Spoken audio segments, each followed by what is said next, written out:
Oh Lord. Yes. We've been doing this pledge for many years now because it was something that I thought of on the spot. Because I don't pledge allegiance to the flag, and I'm not singing that stupid Star Strangled Banner.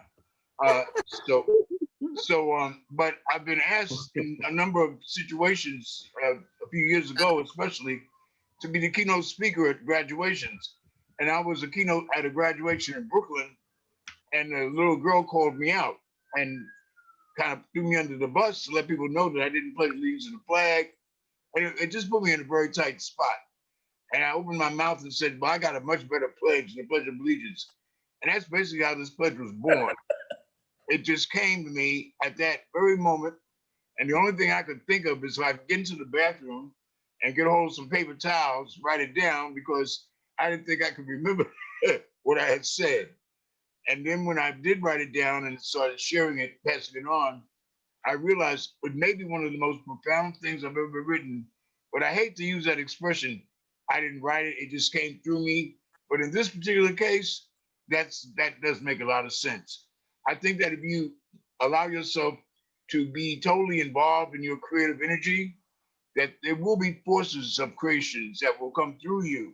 And you have to recognize them and try to capture it as much as you can. But it's a spiritual thing.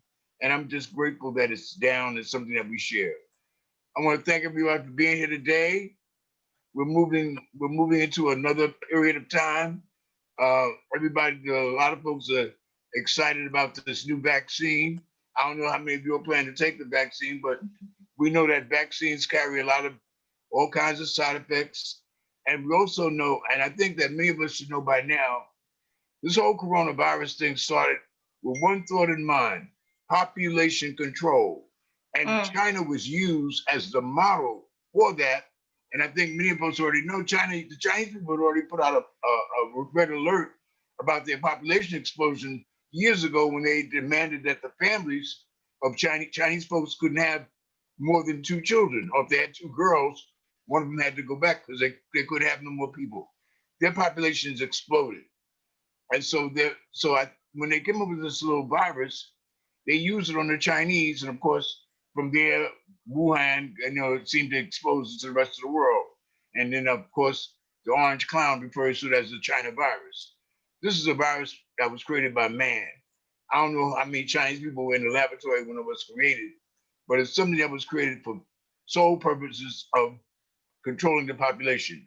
Bill Gates and his wife Melinda involved in certain things, and I wonder how much they're involved on the positive side, because we have a lot of diabolical folks with money who do some crazy things, and we wonder why.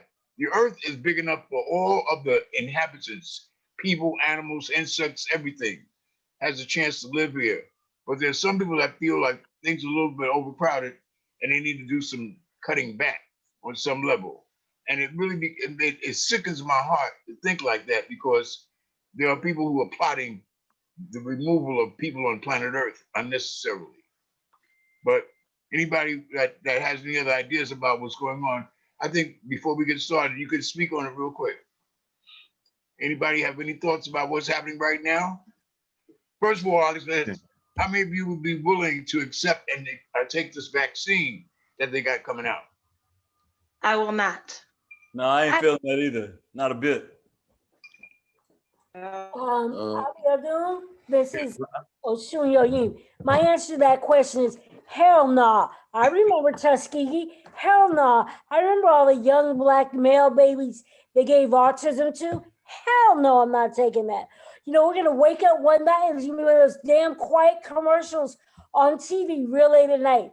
Have you or one of your loved ones either died or made sick by the COVID vaccine by Pfizer? Call our lawyers at 1-800-MY-BAD. 1-800-MY-BAD.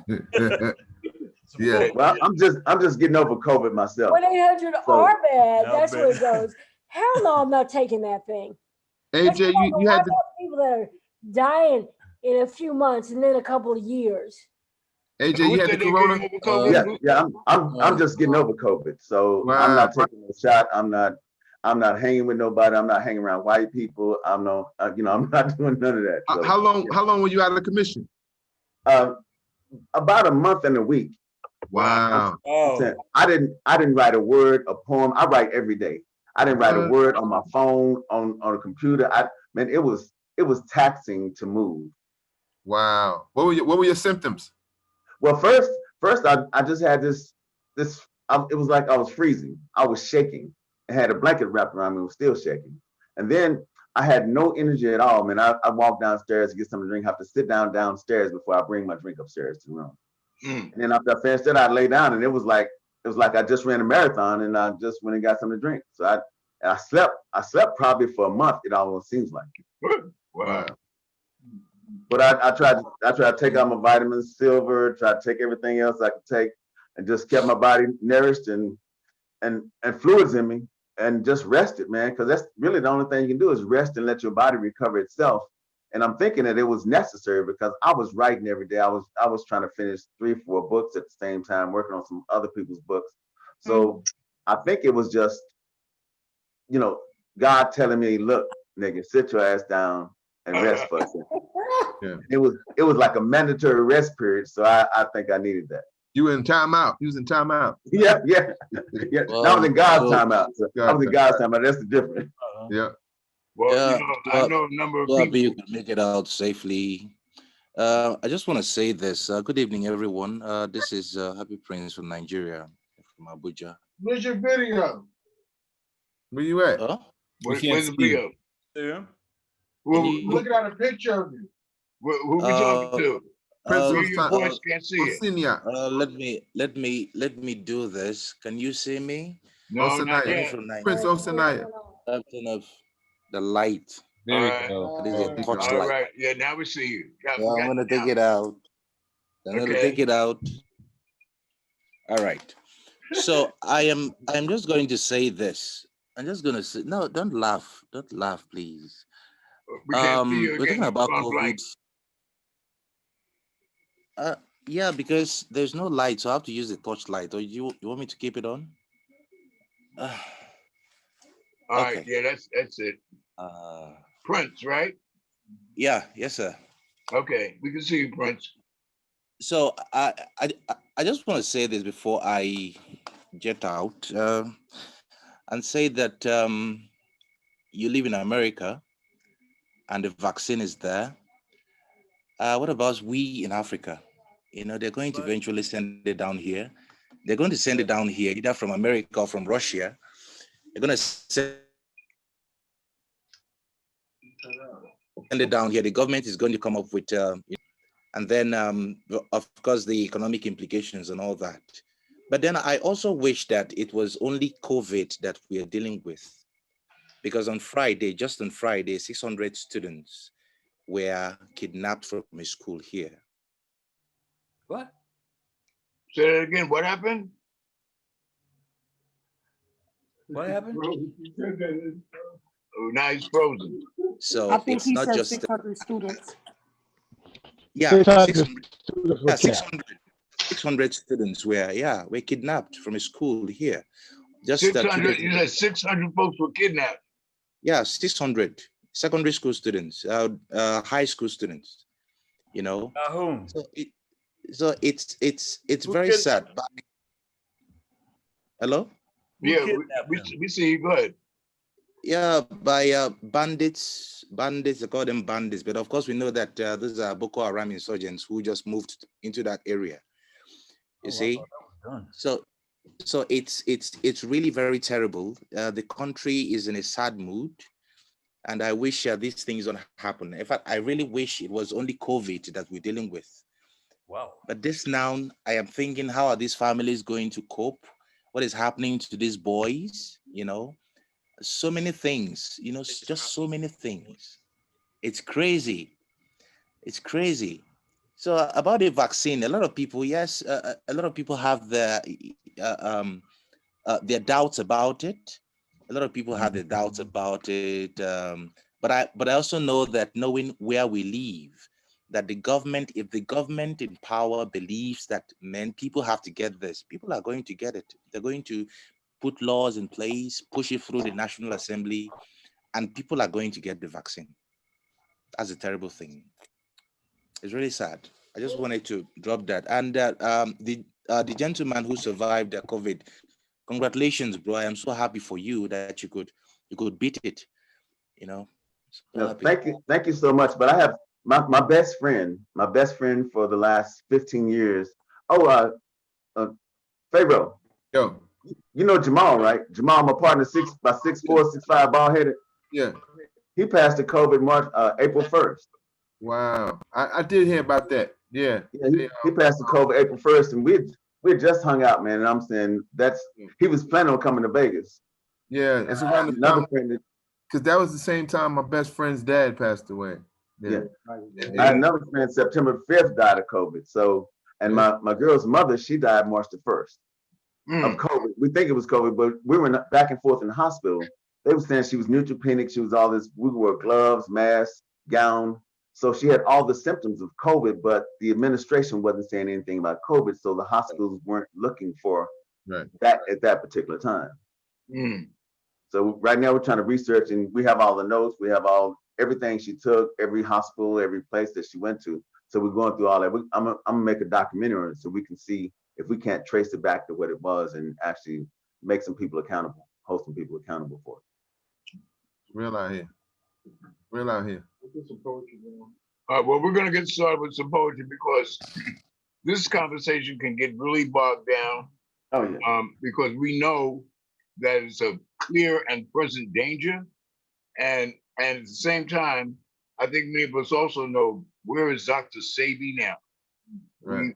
We need all the Dr. Sebis in the world to step up, because no matter what man has created to create havoc amongst man, there is something in the ground that grows that can counteract all of that.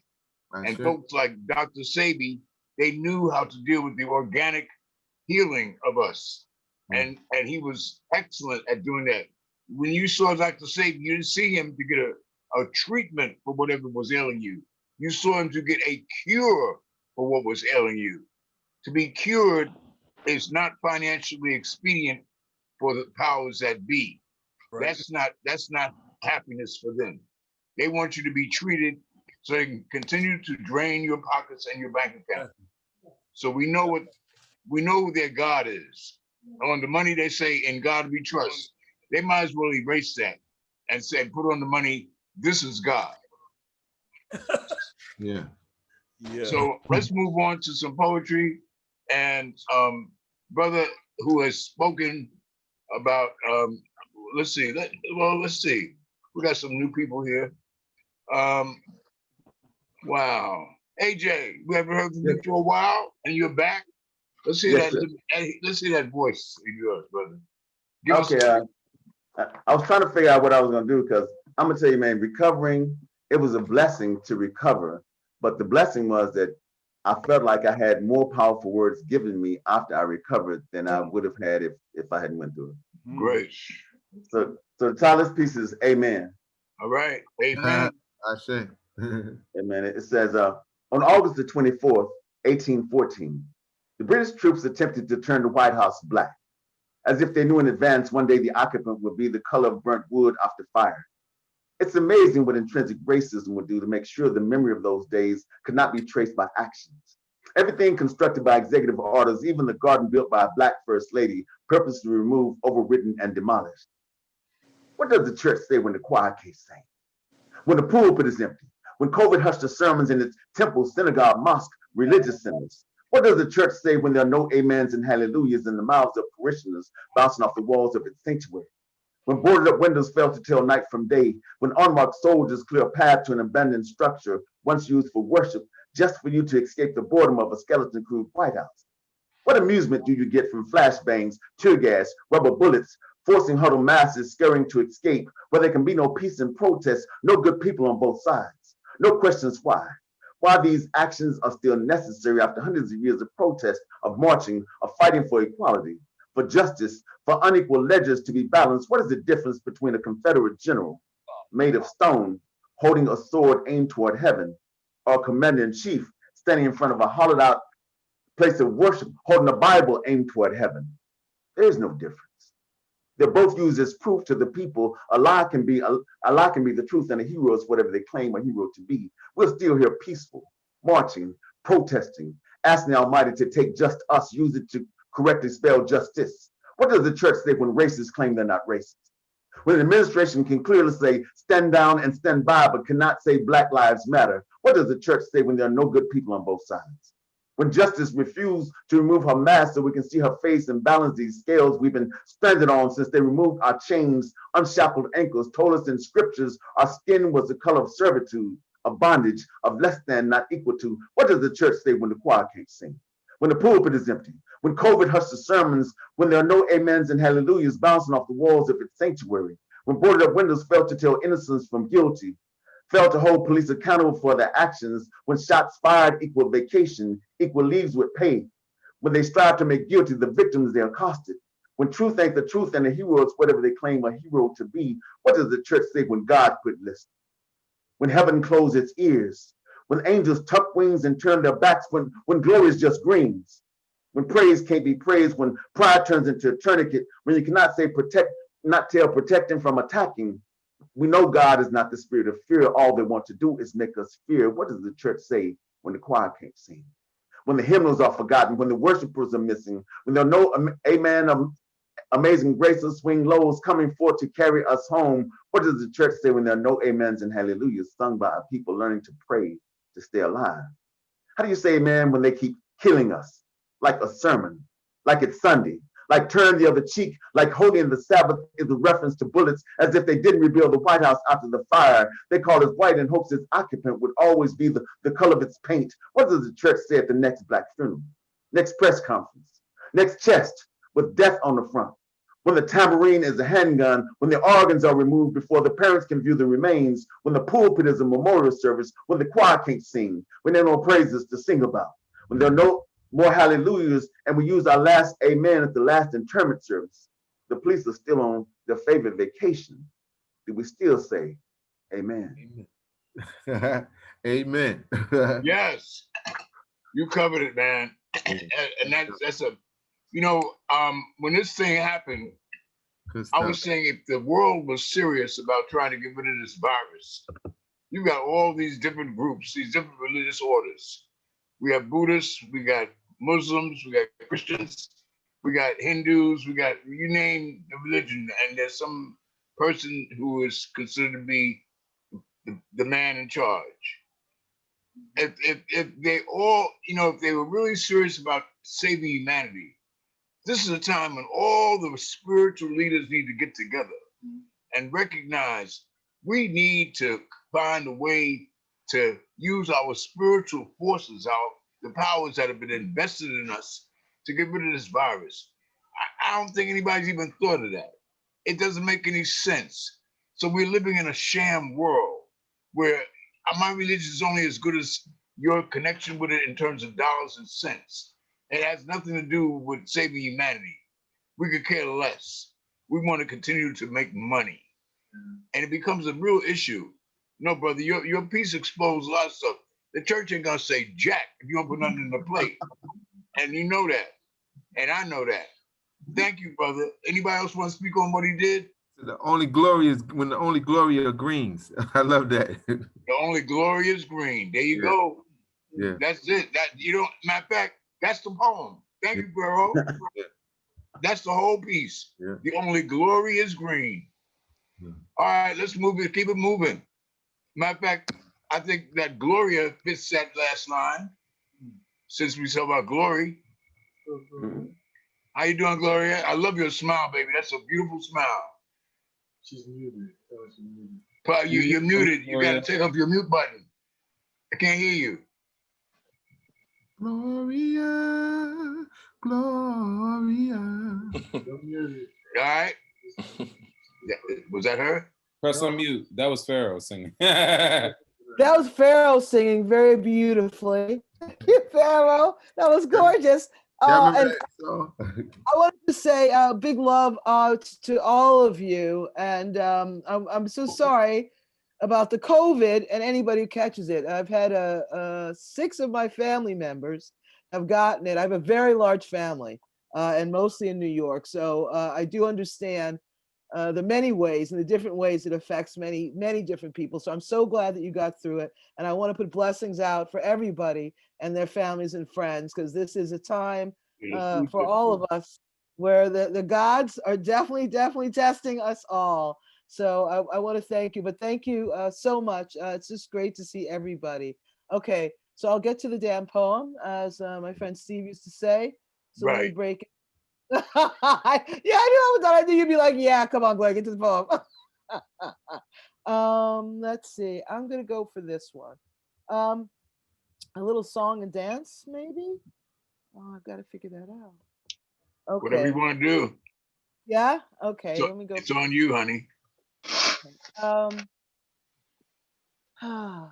Okay. Okay. Breathe, Gloria. Breathe, Gloria. Breathe. They said his wallet was really a gun. They said his candy bar was really a gun. They said his book was really a gun. They said his brain was really a gun. They said her brain was really a gun. They said their youth was really a gun. They said their talents were really just guns. They said their smartphone was really a gun. They said that their skin was really a gun. They said he shot himself after he took the cop's gun with his hands cuffed too tight around his back.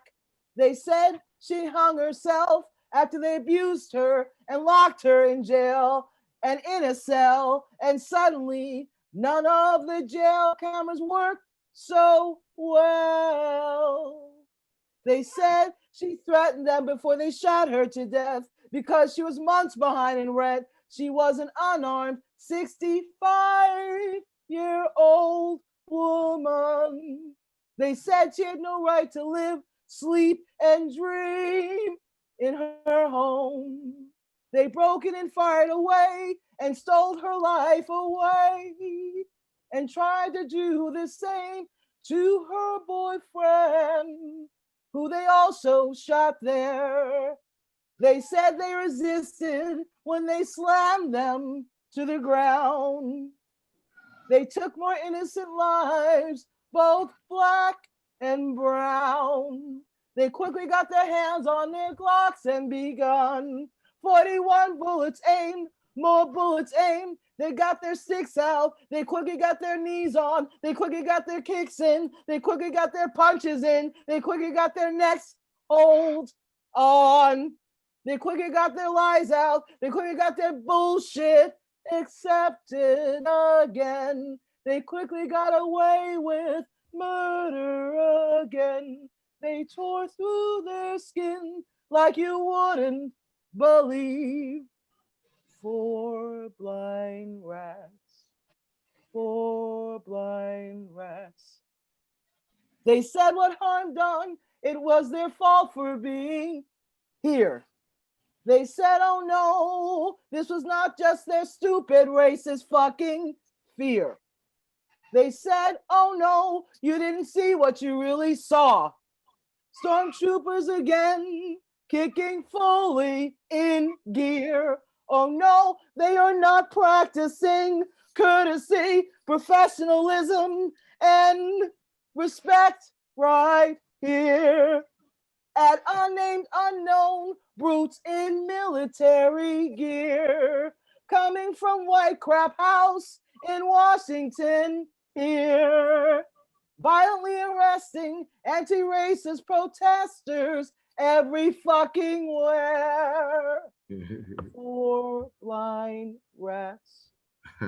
4 blind rats. They scurried to Albany. They scurried to Washington. They scurried to the south. They scurried to the north. They scurried to the east. They scurried to the west. Glad their trials were moved there.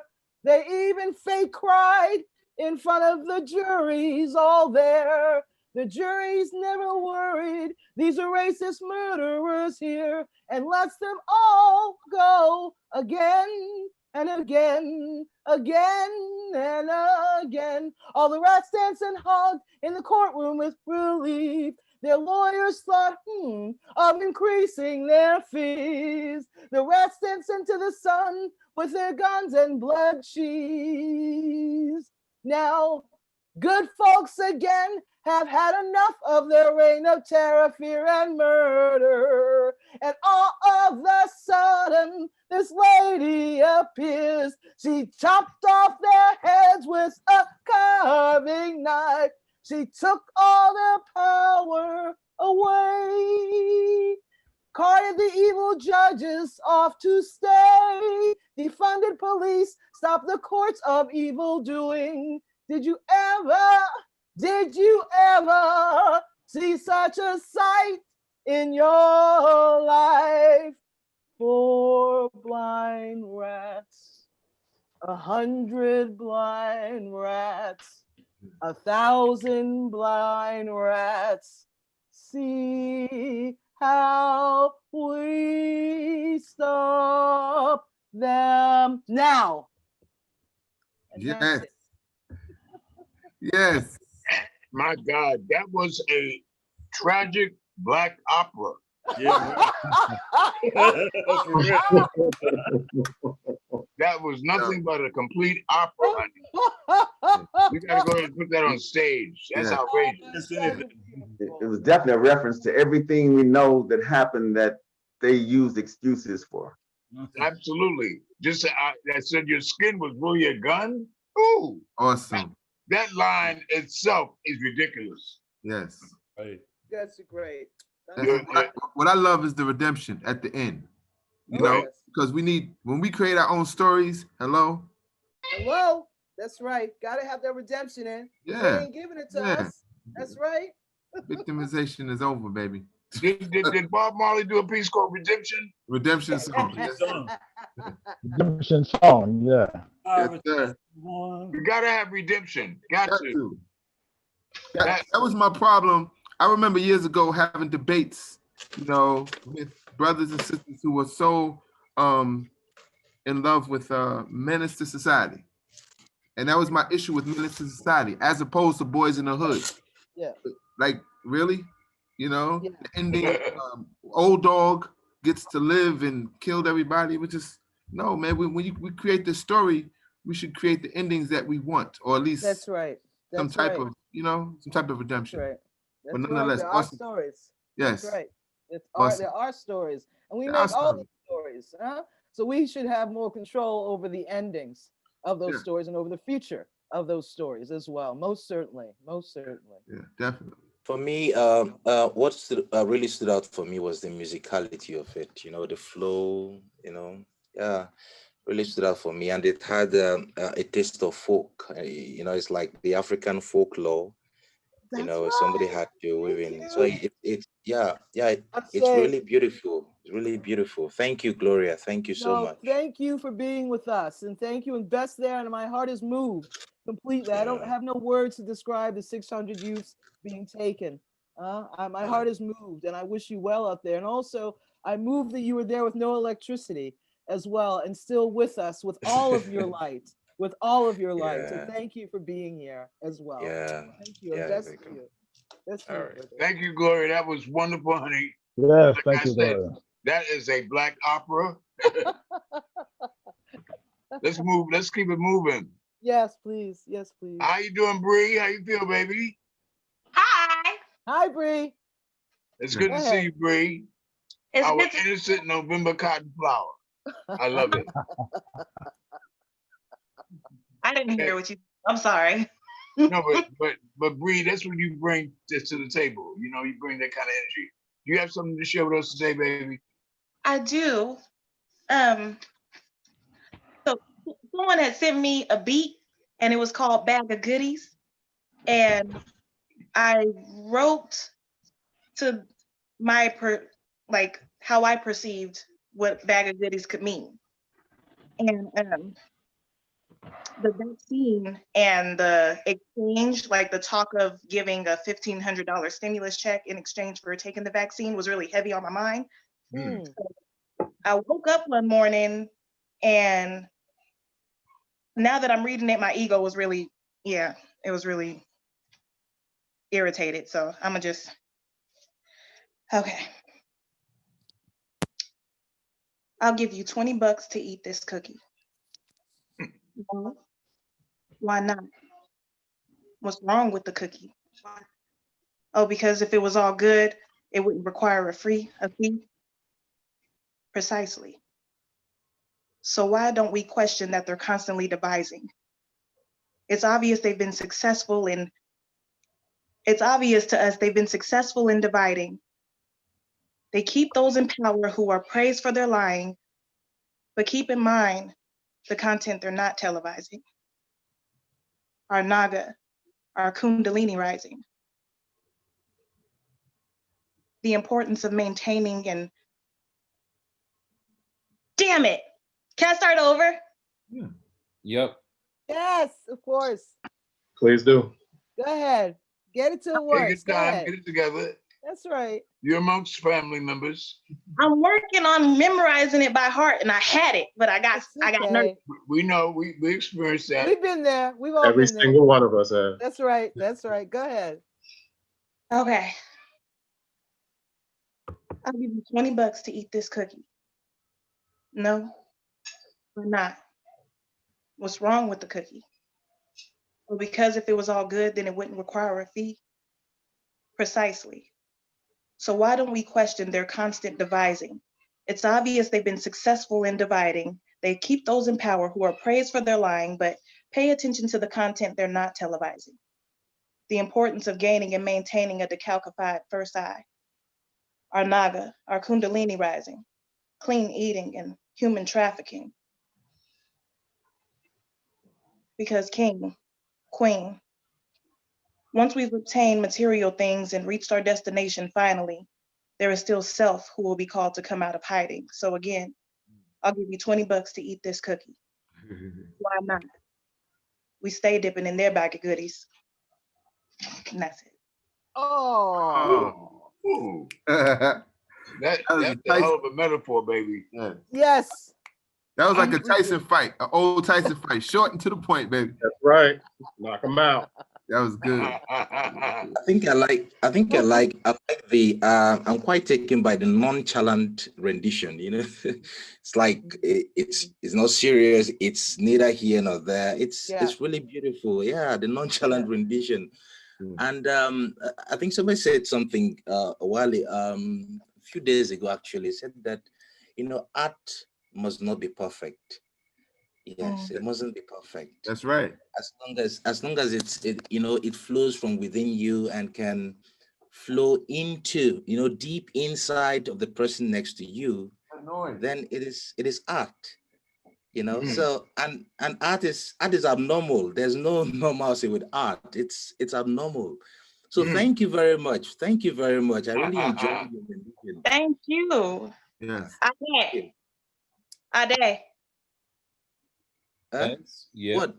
I kept thinking about when you said if I write from where I'm not supposed to write from, like if I don't get out everything that I'm supposed to, then it could be trash. But like that came out of me, and I wanted to try something different, but I didn't want it to be trash, but it wasn't trash.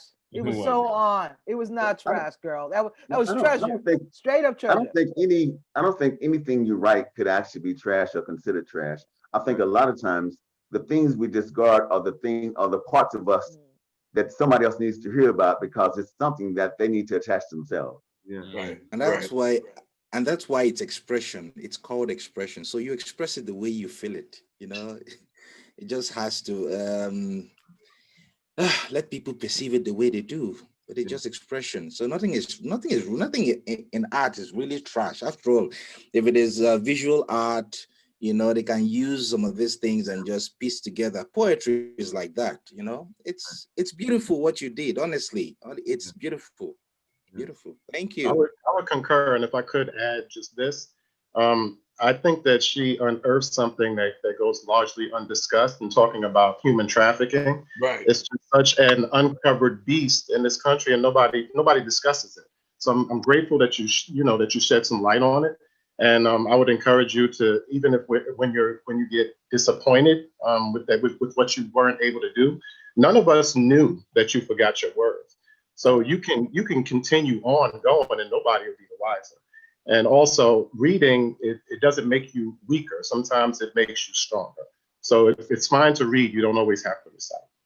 And not only that, it fell right in line with what Brother Prince had said before about the 600 missing people. Yeah. Mm-hmm. Right. I mean, that's right in sync. Right. What's going on? Nobody talks about that. No. Nobody discuss how many folks just end up missing in our group of folks.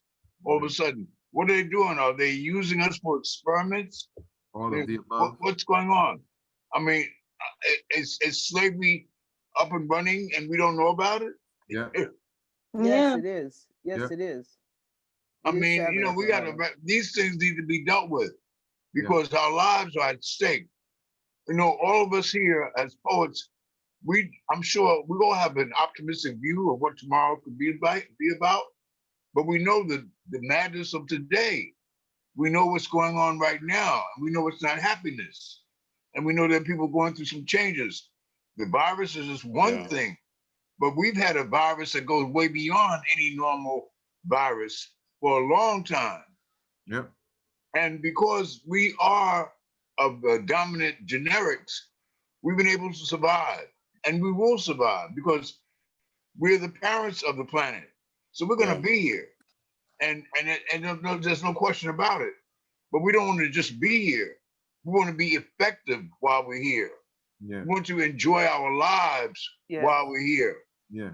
And all these things that you mentioned, Bree, here, I'll give you $20 to eat this cookie. I love it. Yeah. That was good. That's important. And we need to address these issues in every level because otherwise they will just go to sleep and nobody will pay attention. Yeah. Yeah. And like we just talking about the virus. Like the virus was really brought 4 years ago with Trump. Right. I remember that slogan, "Make America Great Again." What he was really saying was "Make America Hate Again." Exactly. And right, and that's what opened the door for this whole atmosphere, this whole vibe. But here again, man, there's nothing we can't overcome. But I love that. I love that swing line as far as the and you said here again. I'm going to ask you again. Here's $20 to eat the cookie, and I like that because that's exactly how that comes. Even when you're able to resist, it's going to come back again. It's going to come back again. Let's make America hate again. It's going to come back. It's going to keep coming. So let's not be fooled. Yeah. I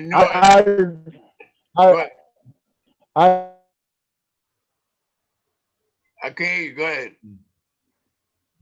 Your internet. I can't hear you. You got to mute on. Can't hear you, brother. Michael, we can't hear you. His Wi-Fi is a little choppy. And once we get that over, we'll be all right. But the vaccine, in terms of the vaccine being a conspiracy, I'm more inclined to believe that it's a conspiracy to make money. It's a conspiracy to make money more so than anything else. I'm not even sure that it's worked, but Brother Abiodun said something about Dr. Debbie, even though he's not here, he still left. Brother, we can barely hear He you. still left us a book. We can't to see follow. you. Where are you? We got and if we read his book and follow within there in terms of nutrition, we can probably avoid getting COVID-19. You know what? Well, and I can't understand everything you're saying, but I do know this. If we were to put our energy, our positive energy into I don't know what's going on. Hold on a second. Okay. Well, I have been having some trouble with my Wi-Fi, and it seems like it's continuing. Yeah. The last time I was there when I did the poem and I did the replay, it didn't make any sense. Okay. Sir, Your your connection connection is bad. You're gonna have to get off and come back on because we can't understand you. Yeah, your connection is bad, brother. We got to clear that up. Let's hold on to what you're thinking about and give it to us later because right now you're static and we can't pick up everything you're saying. Let's move right along because we don't want to kill time. We want to use it. Wale, it's good to see you, brother. You got a little surprise guest up in here too, Pop. Yeah. Spotlight him. Wale, are you still up in Dartmouth? And I'm gonna just spotlight somebody else real quick. So what's happening up there, man? Oh, Barbara. And Baba today. My brother. Hey guys, how you doing? All right. Hello. What's up? Good to see you. We got Thank you for coming, Baba. the heartbeat in the house. What's up, Baba Dan? What's up? What's up? What's happening, man? Hello, Yeah. great. Don't start nothing now. Don't start it. Oh, we're starting it. We're already starting something. We starting something. All right. So Waleem, what's up? How's your son, by the way? Oh, he's doing wonderfully. He's senior year doing his college applications. And what school? Well, he's applying to Bridgewater State and to Goddard College. All right. He has a 3.8 average and actually did dual enrollment, so he's already gotten his freshman and most of his sophomore year of college knocked out. Wow, bravo. Right on. That's what I'm talking about. Excellent. And with that, kept an A- average going. So yeah, he's doing all right there. And you're still teaching up at Dartmouth? Oh yeah, I'm still there. I'm of course doing it all online right now. But the actual big exciting thing is opened a recording studio, Polyphonic Studios. So we now the only commercial grade recording studio in 60-mile radius is Black owned, so Black native owned. Okay, Congrats. that's what it's about. Awesome. Below Marcus Garvey. Peace, Waleem. Hey V, what's going on, bro? All right, brother. All right. Well, share some. Since you got the mic, Waleem, go ahead and share some with us. All right. This one is called Lesson from the Ancestors. Okay. All right.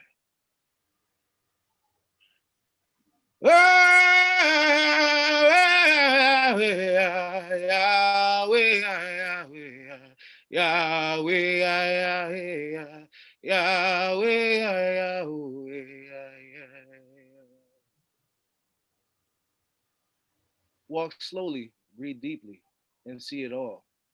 The longest walk, the trail of tears. Water is life, and I'm still walking. A story about shellfishing at first light. The sun wasn't even peeking up over the waters yet. But there we stood. The cold wind blew through our coats, and the water froze through our boots, and there we stood, as our ancestors once did. The tide was low, coming back. It would be coming back, and it would be coming back in a few hours, but it was low right now, and we could see the holes in the sand, and we could see the shellfish as they were breathing. Life had returned to the shoreline as it had been once before. You see, we didn't have hunger until they choked out our bays with their golf courses. And we didn't have polluted drinking water until they built condos in our marshes and our swamps. They took our mother's lungs away. Walk slowly, breathe deeply, and see it all. Take a breath and look back to the earth. Our ancestors had it right, walking through the woods on the same paths as my grandfather. Take deep breaths and walk slowly. That's what the elders told me. And that's what the ancestors told them. The elders. There's wisdom in the elders. But remember, young blood, in our language, there are different words for elders and people of advanced age. Wisdom comes from the ancestors. Wisdom comes from the elders. Cautionary tales are lived out by old folks. You need Jesus? No, we need his words. You just made him a distraction. breathe deeply, walk slowly, and see it all. I can't breathe, water is life. I can't drink oil, I can't breathe, walk slowly. He walks slowly in the streets of Boston. You see a deer walk slowly through the streets of Boston. He walked slowly on the streets of Boston on his way from a tavern. Was he in the wrong place at the wrong time, or had he just had enough? See, the deer had walked slowly and breathed deeply and took his last breath, the rest of his breath stolen by the musket of a British soldier. A deer walked slowly in the streets of Boston. A deer, Attucks. Attuck is our word for deer. Crispus Attucks was a deer walking in the city slowly and breathing deeply. He saw it all. Walking slowly while carving wood, a piece of wood with a penknife, whittling and walking. John T. Williams walked and whittled all the time, all through the streets of Seattle, until he found out that whittling while Indian was threatening to the Seattle police.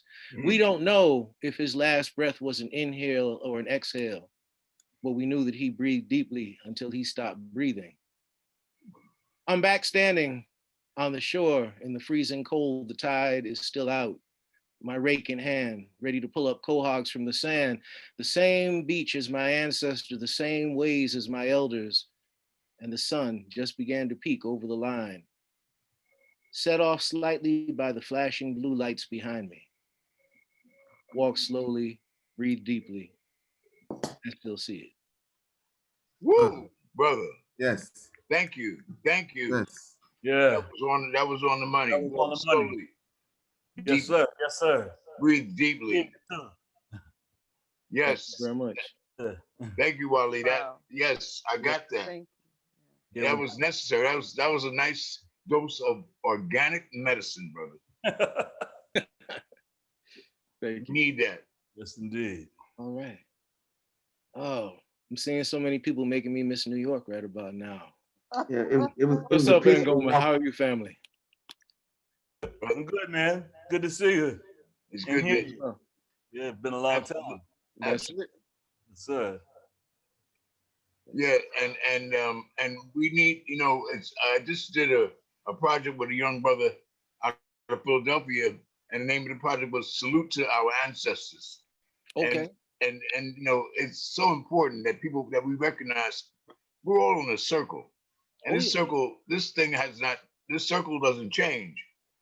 We would like to think that we are in the upward spiral of the circle, that as we go around, we evolve.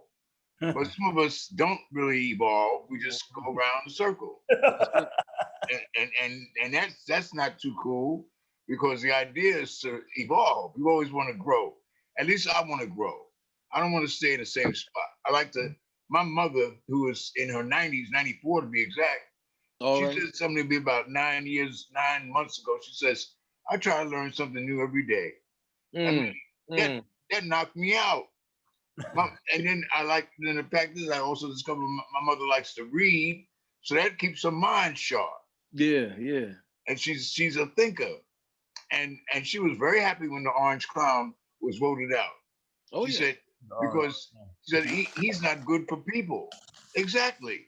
He doesn't care about people. He only cares about himself. You can't have somebody portraying to be a leader and you only care about yourself. That's not gonna work. But recognition of your ancestors is actually recognizing the very foundation in which you stand on. I mean, we don't live without them, and that's a given. We needed that, brother. Thank you so much. And thank you for the advice. Walk slowly and breathe deeply.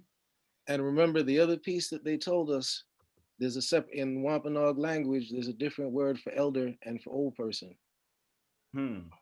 Okay. And there's a reason for that. Yeah. It's very much what you just said about the circle versus the spiral. Old people travel in circles, elders travel in spirals. Yes, sir. Yes, sir. That's all good. Right. We just I love it. That's rich. Thank you, man. All right. Thank you so much. Good to see you, brother. It's good to see you too, brother. Let's move right along. Let's get a sister up in here. I saw Shelly. Where's Shelly at? Hello, I'm here. Hi. Hello, everyone. The voice. Let me just soak it in a little bit. Shelly, it's good to hear you, baby. It's good to hear you too, and it's good to see everyone. Yes. It really And is. It's such a blessing to it see is. It really is. and to hear the poets, to hear them. Well, Yeah. you know what makes the poet so important? We have a direct path to your heart. I mean, we don't, you can write a book, you can write a whole bunch of stuff, you can write a play, a movie, but the poet has one direct, what they say, the shortest distance between 2 points is a straight line.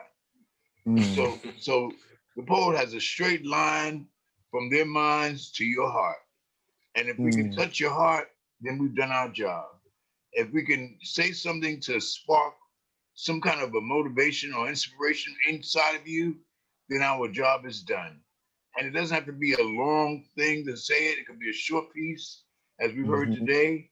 But the reality is that we have a great responsibility, mainly because there are a lot of people who try to hide, a lot of people who try to build up all kinds of fortresses around themselves. The poet can penetrate that in a heartbeat easily because we know what real life is about. And that's the one beautiful thing I appreciate about this collection of poets. Everybody here has found some way to extend their voice beyond themselves. And that's important. Yes. So go ahead, Shelley, share with us, baby. Yes, it is. This piece is a new piece that I wrote. It's titled Origami Boats. Origami boats. Yes. Now, origami isn't that art form that the Japanese do of taking paper and turning it into different shapes? Yes, it is. Okay. Yes. This is based on the lives that we have lost. Okay. Not just in COVID, but just lives that have been lost. Lives that have been lost. Yes. Regardless of what the cause was. Yes. I got it. For many, it didn't fully come. Hues of orange, a tangerine sun. Aqua blue H2O 2020 that flows in and out, serenading shores. Sandy beaches that reaches close enough to receive a touch of Adam's ale. Love sets sail and hearts wail at the floating away of colorful origami paper boats, vibrating of hopes. Water shallow and path narrow, cut away from the flesh, bone, and marrow, and eyes fixated on those colorful origami paper boats. They are souls that have been commanded to feel the effervescence of that tangerine sun. Some get to taste its sweet juices, its freedom. And we left behind succumb pain, and we feel numb, but those colorful origami paper boats, well, see, they have hopes that we would rejoice in their departure, left to our own substance, our own circumstance, for they mourn for us. For our boats are docked, raging through life's storms, while for them there is no more time, the ticking of talk, non-existent clocks, grandeur for the greater, and it's greater than an hourglass of sand and free. And those colorful origami paper boats travel to foreign and distant lands. And they have never been touched by human hands, for they dance and they chant in illustrious, illuminating, beaming radiance, hugging Saturn and laughing out loud and hopscotching on clouds and pink bubblegum air balloon bubbles and floating where there's no more troubles. And joy is felt, and hot peas and butter, and a rainbow is used for the belt, and they're playing jacks with stars, and the ball is Mars, and cabangas click clacking thunder, and double Dutch use by lightning bolts and the salt that salted the earth, and tasting the savor of their victory's flavor. And see, God, well, God, he smiles at his children and he loves them. Pleased that he created them, mirroring reflections of him, boy, girl, woman, and man. I am's Nubian light beings, one nation under a tangerine sun. For many, it didn't fully come. Hues of orange, a tangerine sun, aqua blue H2O 2020 that flows, and it flows in and out, and it's serenading shores, sandy beaches that it reaches, close enough to receive a touch of Adam's ale. And love it sets sails, and hearts wail, dreams and hopes, they float at the floating away of colorful origami paper boats. Peace. Wow. Woo. That was a very creative piece. That's wonderful. Now, I'm just curious, do you do origami yourself? No, I don't, but I do like the art form. The art form is phenomenal. Yes, I traveled Beautiful. to Africa with a Japanese woman who was into origami, and I tried my hand at doing some of the stuff she was doing, but you have to have a particular talent for that. But that's excellent, because we're talking about something creative, and the origami, as far as the symbolism is fabulous, because yes, these are boats that we've created. These are boats that we have used to create a way for us to move from here to the next place, a chance to escape the horror, and so whatever we do to escape that is going to have to come from some creative mindset that we have employed, and that's what I took your poem to deal with, the fact that we have allowed ourselves to build a vessel for our liberation. Yes. Thank you, Shelley. Can I ask you to repeat a line? And the line was close enough to receive. Was that a touch of Adam's air? Adam's ale. Okay. Adam's ale. Yes. Now we say Adam, you talk about like the first man? Yes. First man. Yeah, we'll accept Adam, even though it probably wasn't named Adam, probably somebody else. Yeah. But we have to take whatever language we've been given, we have to try to adjust and use it to suit our purposes. But I'm pretty sure the sound was probably a little bit more funky than Adam. Yeah, probably so. But we understand. I understood the symbolism. Anybody else got something to say about the piece you heard from Sister Shelley? Yeah, for me, okay. Okay. For me, it's the voice. The quality of it. It has this reassuring tune. Tone, rather. It just serves it. It's like okay, you guys don't know this, but it's like fufu and egusi soup. It's just there waiting. So thank you very much. It's really beautiful. It's really beautiful. You have a wonderful voice, and the pauses. Those pauses. They hit you. Thank you. Thank you. Yeah, you've been blessed, Shelley, to have the instrument. And when you have something to say with an instrument that profound, what you have to say penetrates even that deeper. So continue to do what you do. You got the green light from me and a bunch of people. Keep on doing it, baby. Thank you so Let's much. move right along. Unless somebody else has something to say about what Shelley did. I do. All right, go ahead, baby. Well, so I listen to a lot of music, and I have this thing where I see colors sometimes, and at first I thought it was the music, but now I see it's what I emote when I'm listening to the music.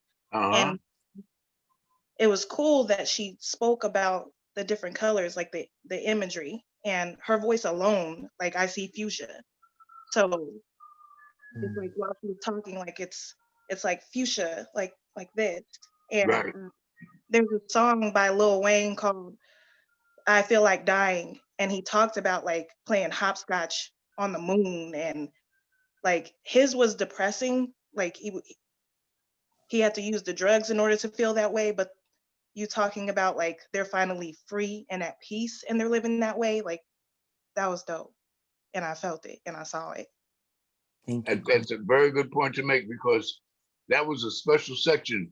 I think if Mars was a ball. Right. I mean, you did some very interesting things.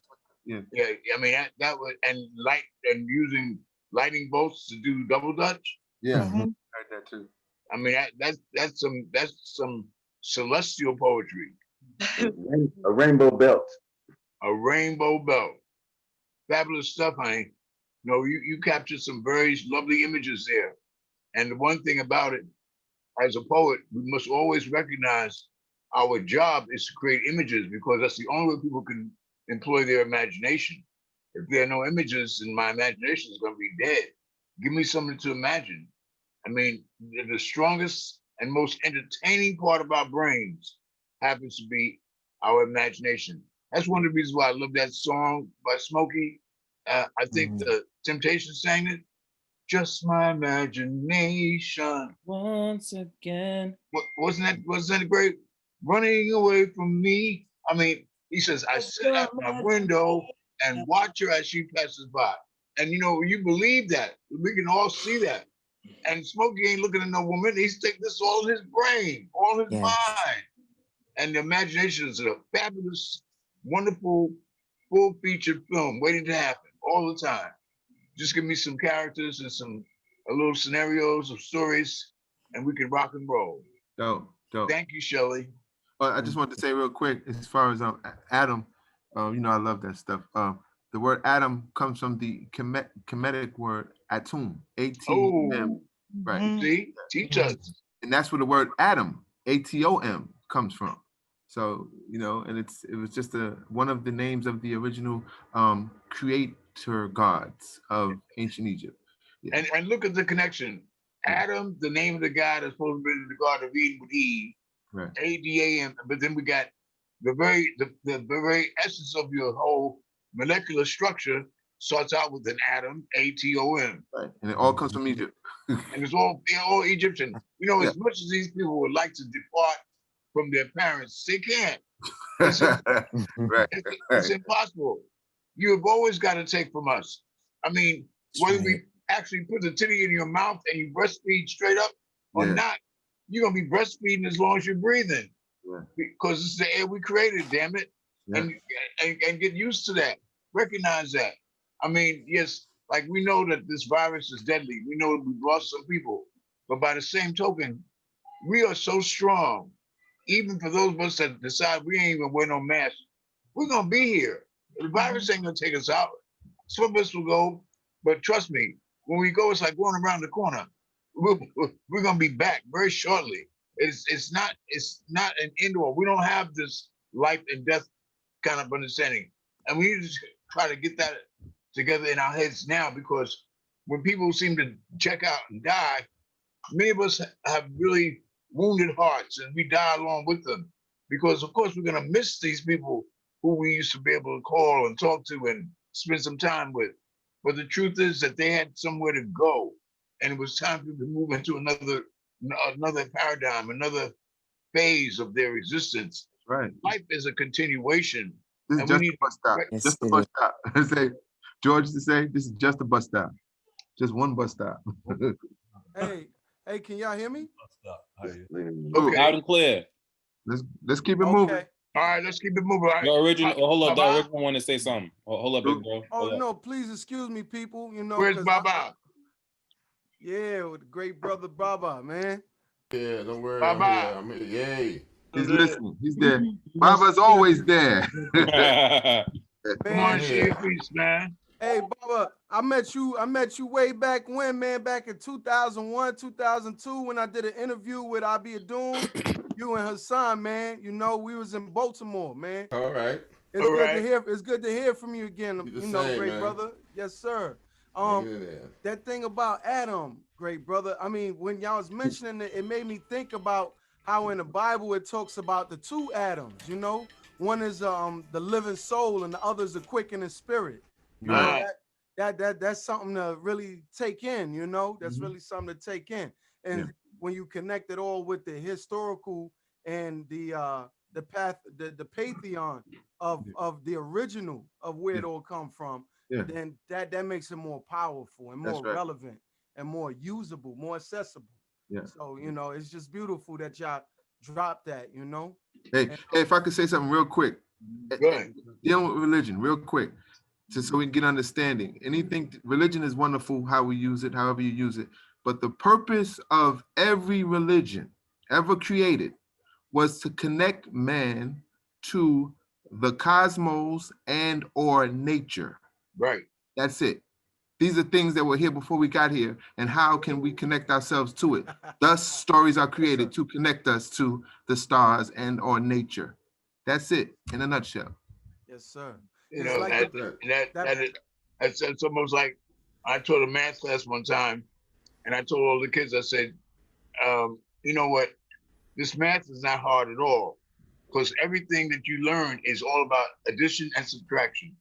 And the kids want to give me grief about that. And they said, but I can't multiply. I said, can you add? They said, yeah. I said, then you can multiply. That's right. And then said, well, I can't do division. I said, can you subtract? Yeah. I said, then you can do division. It's just a matter of the language. But it's just, you'd be surprised. It's just one little nugget that we have to adjust ourselves to. And they can divide up little pieces of it to make you think that it's something complicated. Right. And learning is not a complicated issue. It's just a matter of how you want to how you want to produce the learning for the kids that you are teaching. And matter of fact, let me have this teacher right now speak to us, because he's a super teacher. He's a music teacher. And music is nothing but science and math on so many levels. Babatunde, you got it, baby. Oh man, well I'm glad to be here and sharing.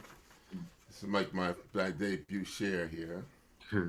All right, point of the spear. Have you all seen the posting of that? No. Anyway, check it out on Facebook. And that's one of Baba's paintings behind his head, y'all. Ah, yes, that's one of my pieces of. That's my COVID artwork. You know, one of my COVID artwork. Yeah. Time has shown us that time won't stop us from cutting through the red of hate, the supremacy of white, the blue of denial, and the contempt of the privilege, as we gather together on wounded knee, puncturing the marrow of the villain with penetrating words, setting off voices yelling for justice as blinded bondage turns her head, while the thumbs of hate presses down on her scales. No knocks breaks down our doors, allowing insanity to rain bullets down in barrages of mistakes. As identities become a deck of cards shuffling proof of who we supposed to be. Creating warrants in storybook essays scripted by Howdy Doody, seeking praises and gold badges, protecting and serving the overseer. As punishment is already served. A time for change is now, as we point the spear to our mind, bleeding out negative thoughts of I got mine, you get yours, slicing through primitive movements of lust and conquest as we dance the dance of death.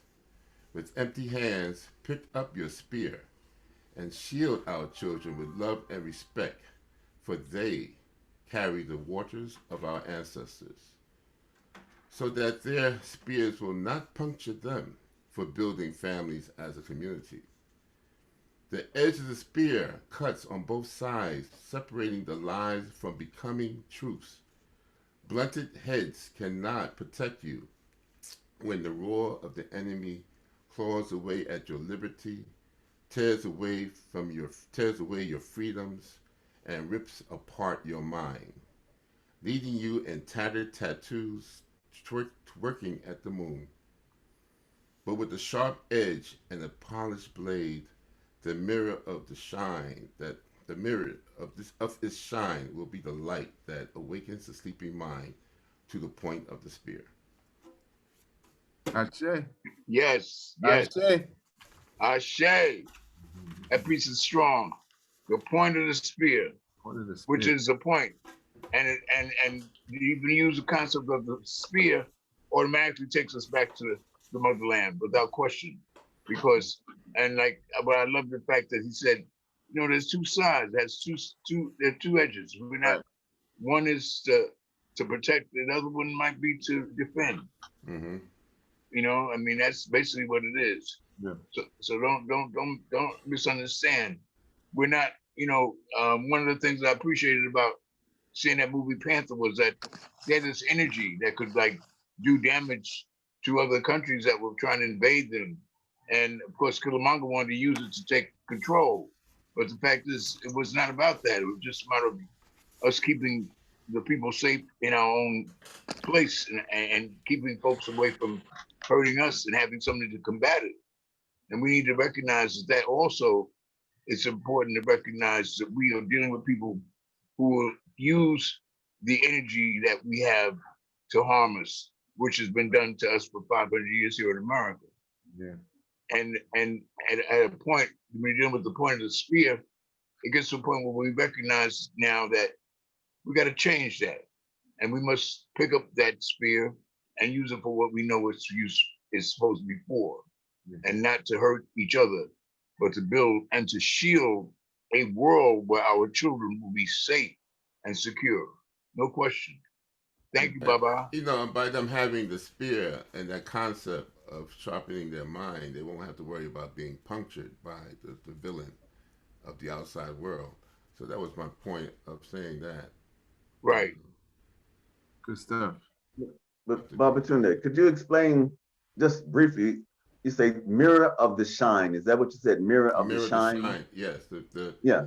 The mirror, the shining is the spear, but the really shining is actually the mind. Mm-hmm. So as we polish our mind, you know, that's where the you know, the metaphor using the mirror, using the spear as a metaphor to the mind. Okay.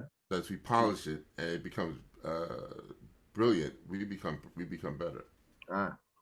So I am looking at the spear. But I'm seeing a compass. You know, something that points to. Yeah. Something that gives direction.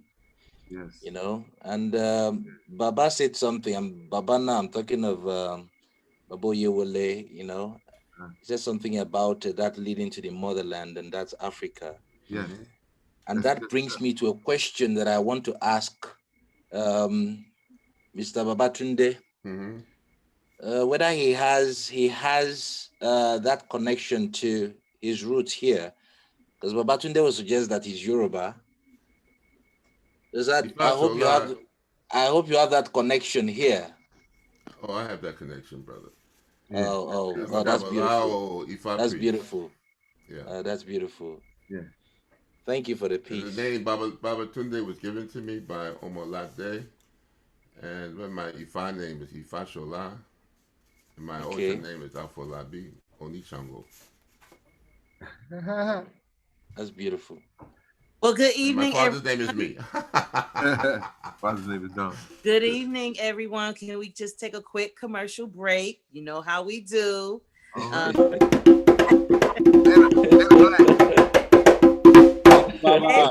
that's perfect. Banner Black. Thank you for coming. Okay, so let me let you guys know that you are welcome to make any donation of any size, $1 or more, via PayPal to poetabiodun@yahoo.com. Juanita, they can't do that on Facebook. You gotta show like a real screen, and they can't see your thingy on Facebook. Oh, it doesn't show. Oh, okay. Well, I guess that for now you'll have to listen. You would send it via PayPal to Poet Abiodun. That's POETABIODUN at yahoo.com. You would send any donation, any size via PayPal. You can also find Blast Poets information and gear at www.thelastpoets.com.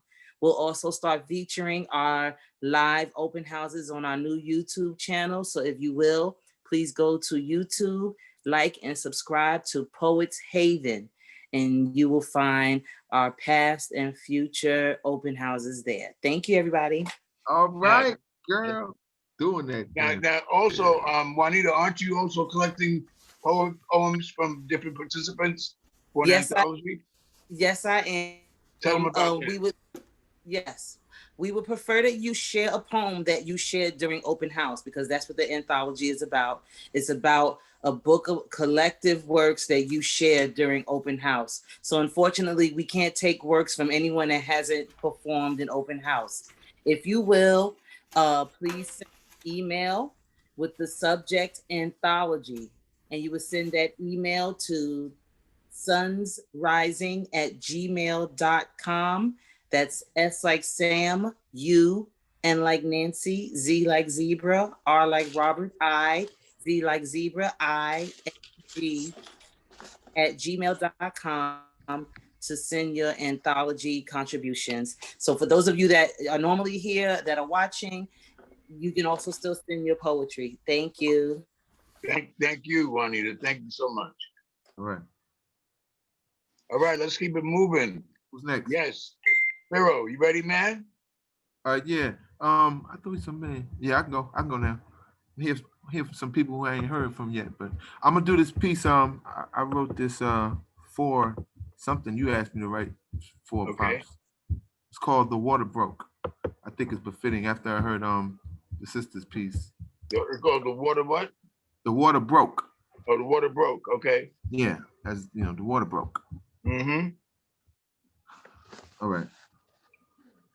The water broke, and the birthing of the African American began, starting from an encounter between two, Africa and Europe, the nurturer and the deceiver. The foreigner who seems to come in peace only comes to steal, kill, and colonize right before our eyes. This diseased deceiver showed up on the shores of our home with a bag of lies. As soulless eyes tell stories of a God that dies on a cross, and of course, we are captivated and then held captive. And this captivity led to the raping of our purity. Raped and impregnated by the white seamen who traveled far and long to reach the egg, the nest, the fertile lands of Africa, the cradle of the world, and the semen fermented itself in the nest of our motherland, in the womb of the world, and we were conceived, carried in the belly of the Bautista, belly of the good ship Jesus, belly of the Clotilda, for months in the waters of Mother Earth, and the water broke when we arrived as new beings, born through the pains of labor, free labor pains of countless hours, upon days, upon decades, upon centuries. We were delivered onto a soil of unfamiliar ground, given a new name, new language, and a new God, with a new father, a pirate father who rapes us again, even after we've been here, created into this new people, only to be misused and abused. The water broke. The water broke, birthing us into hell, and yet we still survive the scorching torture of hell's fire. The water broke as we sing, wade in the water. Oh, shit.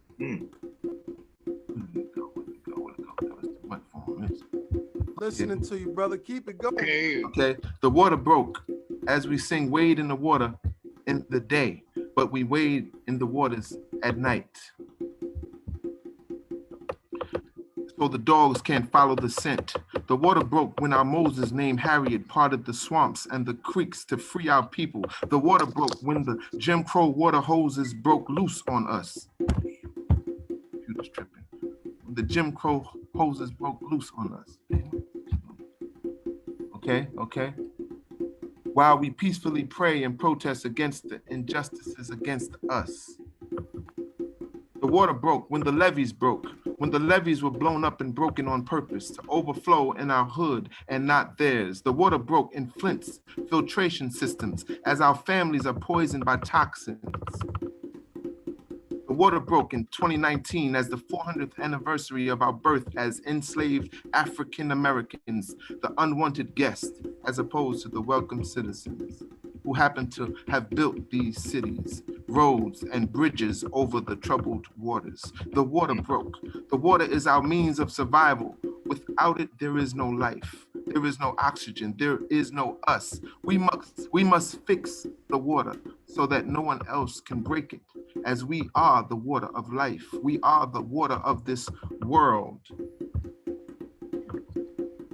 We are the water of this world, and we quench the thirst of all who drink from our creations, our existence. The brilliance of us can create a new birth of beauty and well-being. Once we collect, filtrate, and distribute our own water of life, then and only then will the water be fixed. Oh yes, the water broke. Very well done, Pearl. And once again, you're a master of putting all the dots together, connecting the dots. And that's a good metaphor because, and I don't think I was waiting for you to mention was Flint, because the water broke in Flint with the way that they got people bringing in bottled water from Detroit because they mess with the water so much you can't drink the water in Flint, Michigan. I mean, but you jumped on it with everything, and it's perfect because that's that. And I love the fact that you said that we are the waters of life. Absolutely, and people definitely will jump in us and swim us to the ends of the earth. They will swim in us forever because of what we represent. And you covered it, beautiful, man. Anybody want to speak on it? Yeah, Well, I like the way he twisted the images from creation to birthing to, I guess, to nations. Yeah. Okay, for me it's who was on the drums? Who's tapping the drums? That's Baba. Tunde. Baba. That's what we got. Wow! Salute! That was beautiful. And for me, I think another thing that is wow, that was beautiful. That's beautiful. Baba needs a full introduction because if you don't know and people don't know, Baba is the truth. Pops, tell them who Baba really is. Baba Tunde is the heartbeat of the last poets. We have been together now for over 30 years. Wow. And I would be lost if that brother wasn't in the group because when we go to different countries, Baba is my walking buddy. We hang out together. Wow. We were actually we were together in a little town in Imola, Italy. And it's so funny because it was one of the mornings we were just having to walk because you learn a lot more about the people and the places that you're at if you just walk around. You can drive through a city, but you don't get the same effect. So we were walking, and I bought some fruit, and I noticed, and we both noticed that there was a picture next to a newsstand a few blocks away from us, but we could see it off in the distance. So we were both curious, and we walked down to this newsstand, and we saw this picture that was leaning up against us. And all the newsstands in Europe are very pristine. They take care of this stuff. And this newsstand has this beautiful picture in the gold frame of Biggie Smalls in Imola, Italy. And the white people, what they in Europe, you find the elderly white folks, they still ride bicycles, which of course many of them are in great shape to do that. That's good exercise. And they had the bicycle with the flower with the baskets in the front, and they have flowers in the baskets, and they were taking them up to this newsstand and putting the flowers down in front of this picture. And they were doing this with a great deal of reverence. And I'm trying to figure out who in the world are they praising? And the closer Baba Tunde and I got to this picture, we noticed it was a Black person. And then we got up on it, we realized it was Biggie Small. That blew our minds. We were not in Brooklyn. We were not in Harlem. We were in Imola, Italy, a town that's a little bit about maybe 600, maybe 60 kilometers away from Bologna, one of the places of the first university. And I'm trying to figure out why in the world are these people praising Biggie Smalls? I know these elderly people weren't into hip hop. Maybe. And so the promoter who brought us to Italy said because he was Junior Mafia, and I didn't take into consideration that Biggie had named his record label Junior Mafia, and the Mafia to the Italian people is like Robin Hood. They look out for the people. Mafias are gangsters here. If you watch The Untouchables and all those other TV shows, but when you go to Italy, the folks they appreciate the mafia because that's the buffer between them and the government. And then Mauricio, I remember that was the name of the promoter that brought us to Italy. He looks at me, he says, "Dune, doesn't Biggie look like Hannibal to you anyway?" I said, "Wow." Now you know they ain't never shown us Hannibal looking like Biggie Small, but that was the deal. But we always get information. We always find out what's happening. We've experienced we have had wonderful experiences. So when he puts his hands on the drums behind your words, trust me, that's a blessing. That's a real absolute blessing, and I appreciate him for that. Let's move it right along. Let's keep it moving because we got some folks here to share, and I want to hear. Can I please drop in? And my phone is really running down. Okay, let's do it. Okay. Somebody talked about religion, and I just want to do this, and then maybe something for the Chibok girls, because 112 girls are still missing. What if on its dying bed, humanity realizes that religion, for which it has killed and has been killed, is a lie?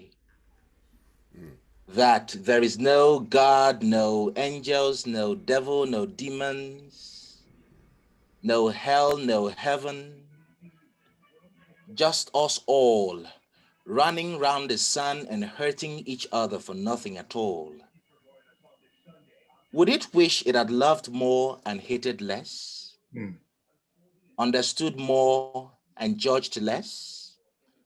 Or would it sigh away its life, wishing its death was never lived here?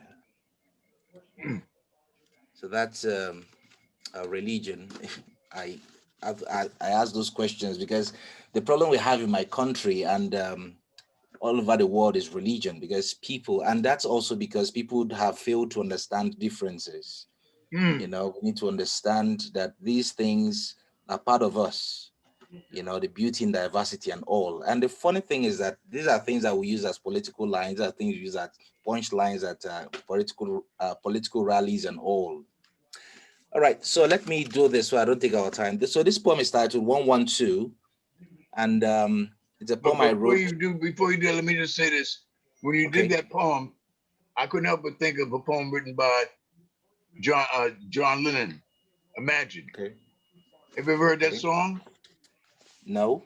Imagine pull it up on one of your gadgets and listen to it because it says some of the same things that you're saying. He even says, imagine there's no heaven or hell.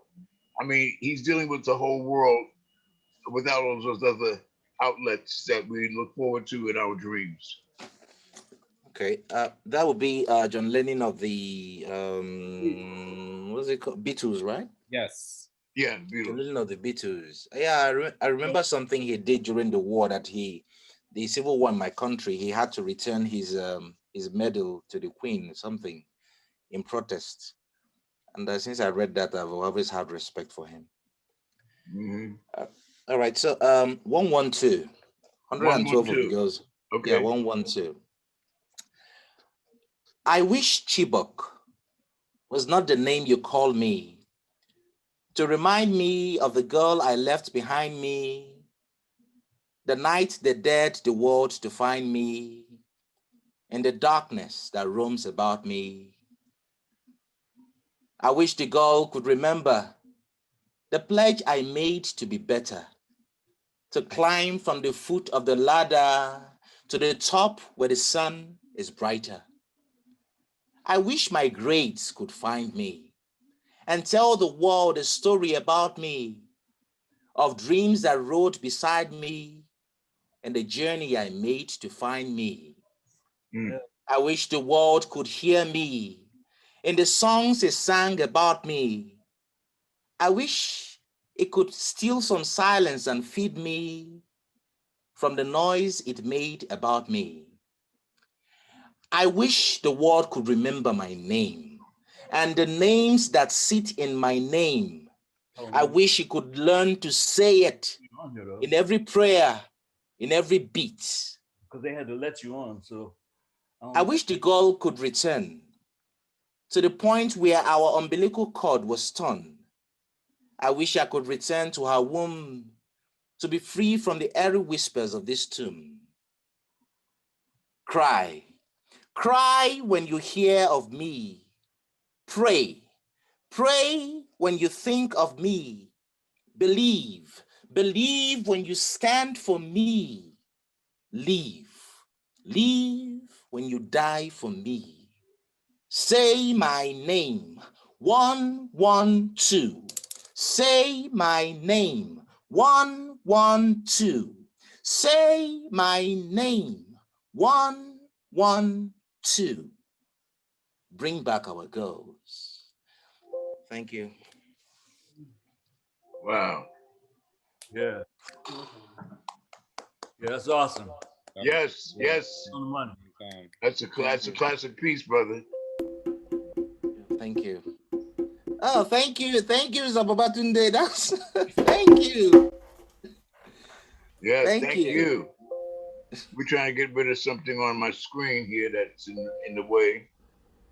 It's some interference, some little techno nigga has interfered with this situation. I don't know what it is, but all right. Well, let's hear something. All right, here we go. All right, thank you very much, my brother. Thank you. Okay, Anybody so wanna bye-bye, come- everyone. Bye-bye, everyone. We have many Ifá worshipers here, brother. Many. And Goma, Yes, let's sir. hear from you, baby. All right, let's do that. I'm gonna do 2 short pieces. I can't remember whether I did this piece last time or not, but hopefully I didn't. But we gave your pieces twice, brother. You always got something to say. We learn every time. You know, I've been working on this series called the Corona Chronicles, and this is two of the Corona Chronicles. This one is called After Trump. After Trump. It's Misgiving Day. The turkeys are pardoned, but not Mumia, Maroon, nor Matulu. There's a bread line around Old Glory with double talk, but any way you flip it, food insecurity all adds up to hunger as the newest escapee from banana republicanism takes a deep breath, hands stuck out for discontinued welfare, hoping Santa brings the gift of good health. But the Grinch brings coal for your stocking, spreading black lung renamed COVID as the pandemic rages and checkpoints are set up at the border. The enemy is invisible as Big Pharma has a race to the finish line, but fear embraces me like Tuskegee, Trail of Tears, and Poison Blankets. So I need a different solution than the one the White House is selling and buying with my tax dollar. Soon I'll need hazardous duty pay to live here in fear of being arrested by the mask police. Yes. Yeah. Yes, that's an Ngoma piece for sure. Now the one I wrote last night is called Retrumplicans. Retrumplicans. The world seems like a comedy of errors, but you cannot cancel the truth. No matter what the Retrumplicans think, it's time for them to get a grip. Our story will tell you the war between the states was lost to them, and masters say we free to die from plagues or be guinea pigs from pandemics, while we wonder what the Proud Boys are so proud about. The president claims he was robbed. I see it takes one to know one. The melanin deficient hold rallies in the street. All the news is fake, owned by the same motherfuckers who sold you coke is it. as gun sales multiply, and each day seems like a powder keg about to explode. Revolution only goes in circles, but progress is the resolution of contradictions. So we plod along, singing inch by inch, the longest mile can be won, can be won. Yes. Oh yeah. There's a lot of material with this latest scenario that we've seen from the Oval Office. Thank you, Ngoma. Thank you. You're welcome. Thank you. I think I got one for you brothers, if y'all don't mind. All right, let's move right along, brother. You got the stage. Let's hear it. This is about a son who gets walked through the ghetto by his father, and his father begins to teach him. Okay. In accord with the question that he's asking, and the question he's asking his father is, where does the ghetto come from? So this is that piece right here. It goes, Father, where does ghetto come from? Father, where does ghetto come from? Father, where does ghetto come from? Where does ghetto come from? Where does ghetto come from? He said it all started busting like Nat Turner with a burner. Ain't no return. Oh, hold up. It all started busting like Nat Turner with a burner. If you're an urban learner concerned with the struggle, every day is war, staying alive is the hustle. Ain't no way to tussle with a dope fiend chokehold. Shots from Po-Po is pain and violence. Gun down leaders to increase the riots with blocks of drugs turning thugs to tyrants. Slugs firing. It's hard to see the bigger picture. They project was a high rise. Who got richer? Few remember with no reversal. Crack hit the hood like a commercial. Worse than the first disturbance, you would think it was public service. Hard rocks got him nervous. Your speech is worthless. He'll defeat your purpose, pierce your surface. Fear got his brain short circuit without much to work with. Don't remind him of his broken home, left alone with the rats while his mom's chasing crack out back. And his pops was a fake Black Panther Mac just to try to justify robbing banks with gats. Showed his son how to hold a gun at the age of 1, but couldn't tell him nothing about the art of war. So I guess ghetto hell is what we had in store. It's where it's from, son. I guess that's what they call a ghetto for. Father, where does ghetto come from? Father, where does ghetto come from? Father, where does ghetto come from? Where does ghetto come from? Where does ghetto come from? He said, son, I wonder, had Harriet known the last stop of the railroad would be this ghetto, slavery tactics of the North was mellow compared to the dirty South. No doubt the North needed more workers, so they figured it's jerkers. Chi-Town, New York, country boy got a new walk, new talk, same slave eating on new pork. Master got tossed, replaced by the big boss. Industrial revolution, Tommy gun machine force. Peep the Black Wall Street, here and there, the original cash money millionaires. Without selling the records, I said, without selling the records, but real dope. Check it. I can't remember the rest. I apologize, my brothers and sisters. But that's okay. But the point I think we got to the essence of what you were saying. And you know, that whole concept of the word ghetto, I think it was born out of the fact and the history of it. I think it first applied to some Jews, I believe. And then of course, when we get a hold of something, everything is redefined. We'll redefine it and they will too, because of the energy that we bring to the situation. But I want to thank you for that moment. And that's a good piece. Thank you, brother. Yeah, that was the Warsaw ghettos. What you say? Warsaw and Germany. Warsaw. Mm-hmm. Right. That was the first time that word was used. Let's move right along. Yes. YEX. How you doing, sister? Peace, peace. I'm fine. How are you? How do you say your name? Yes. Yes. Peace, Ngoma. Peace, everybody. Yes. Where are you from, baby? Where are you at? I'm a Chicago native, but I'm in New Haven, Connecticut. This is where I call home. Oh, so you must know my girl Ife Michelle. You know Ife? Who? Michelle Gardine. Oh, I do actually. Yes, I do. Yeah, because she's an active. She's a very active person in New Haven. Yes. And Ngoma also. I'm not sure if he's from New Haven, but I do know him from the poetry. Oh yeah, Ngoma and I did a thing at Yale one time, and He pulled out the arsenal. He could play almost every instrument there is. I mean, it's amazing. Yeah, that's what brought me here. I actually had learned about your living room ciphers from Bruja. Okay. When I had first started doing my stuff publicly, I had went to the New York Poets Cafe and I ended up meeting her. So that's how I originally found out. But You met La Bruja? Oh yeah, I used to hang out with her when she used to have her little functions at the El Garaje. Well, you know, the brother that actually used to run that place and checked out recently, Miguel. Okay, I didn't know that. Yeah, he passed away about a couple of weeks ago. I wrote a piece about him. Beautiful brother. Matter of fact, when Felipe gave me the history of the New Rican, he told me that it was Miguel whose idea it was, because they weren't always located at 3rd Street. They were at another street before he finally moved over to 3rd Street.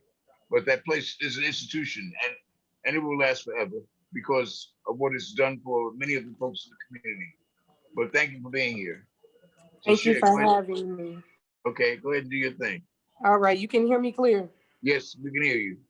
All right. And thank everybody else who came before me for sharing also. I've been here this entire time and everything has been lovely so far. So this piece is called God Body. It's called what? It is called God Body. God Body. Yes, and it is an ode. It's an ode to the maternal, the matriarch, and it's specifically to Black women being God. Absolutely. All right. I don't believe in a God. However, I am not godless. I mean, if everything happens for a reason, how could I entertain the thought that God exists?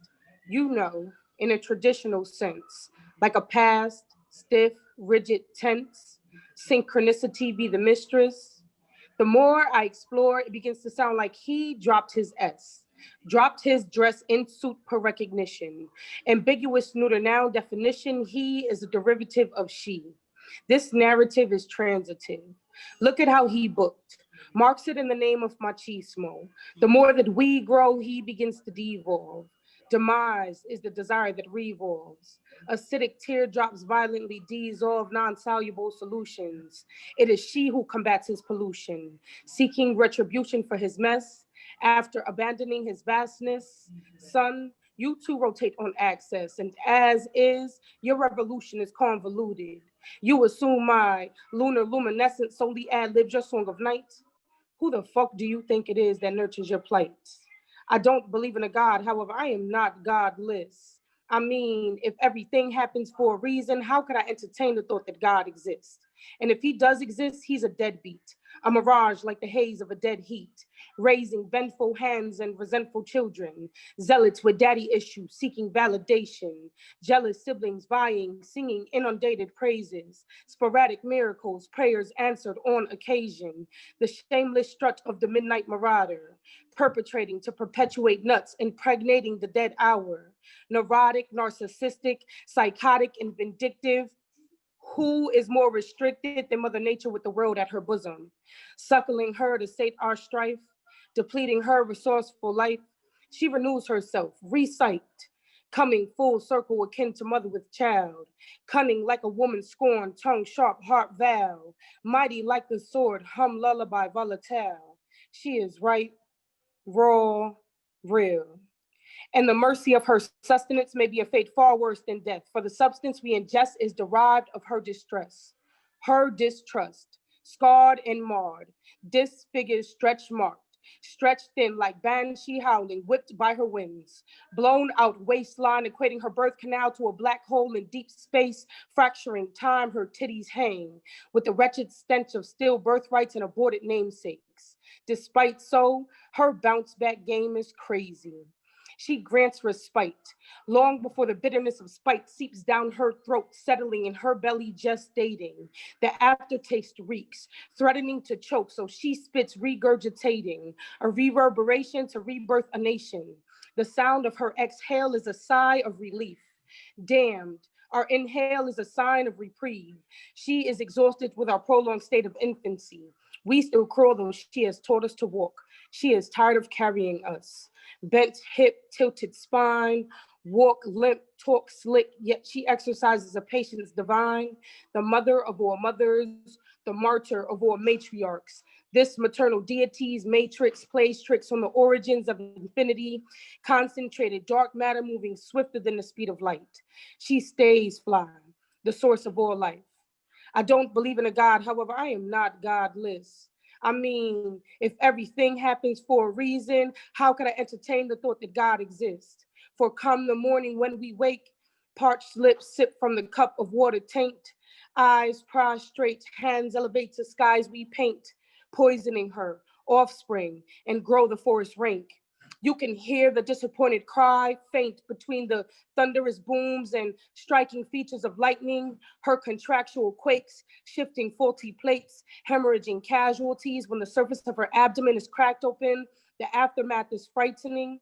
The only thing immaculate about your conception is I dropped my eggs. Child, why would you deny? I dropped my eggs to ease my loneliness. Bent like a rib, I did not come from your side.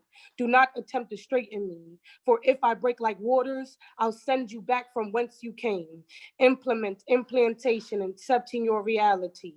The sole creator of souls, the vessel to the physical realm. My womb is Eden. On earth, hell, no escaping. Your labored return, unfavored reincarnation. Knowledge fed, eternal lactation. Lessons relearned until maturation. The blessing earned, nirvana. I go by many monikers, but you can call me mama. I don't believe in a God, however, I am not godless. I am God. They tried to condense me to goddess.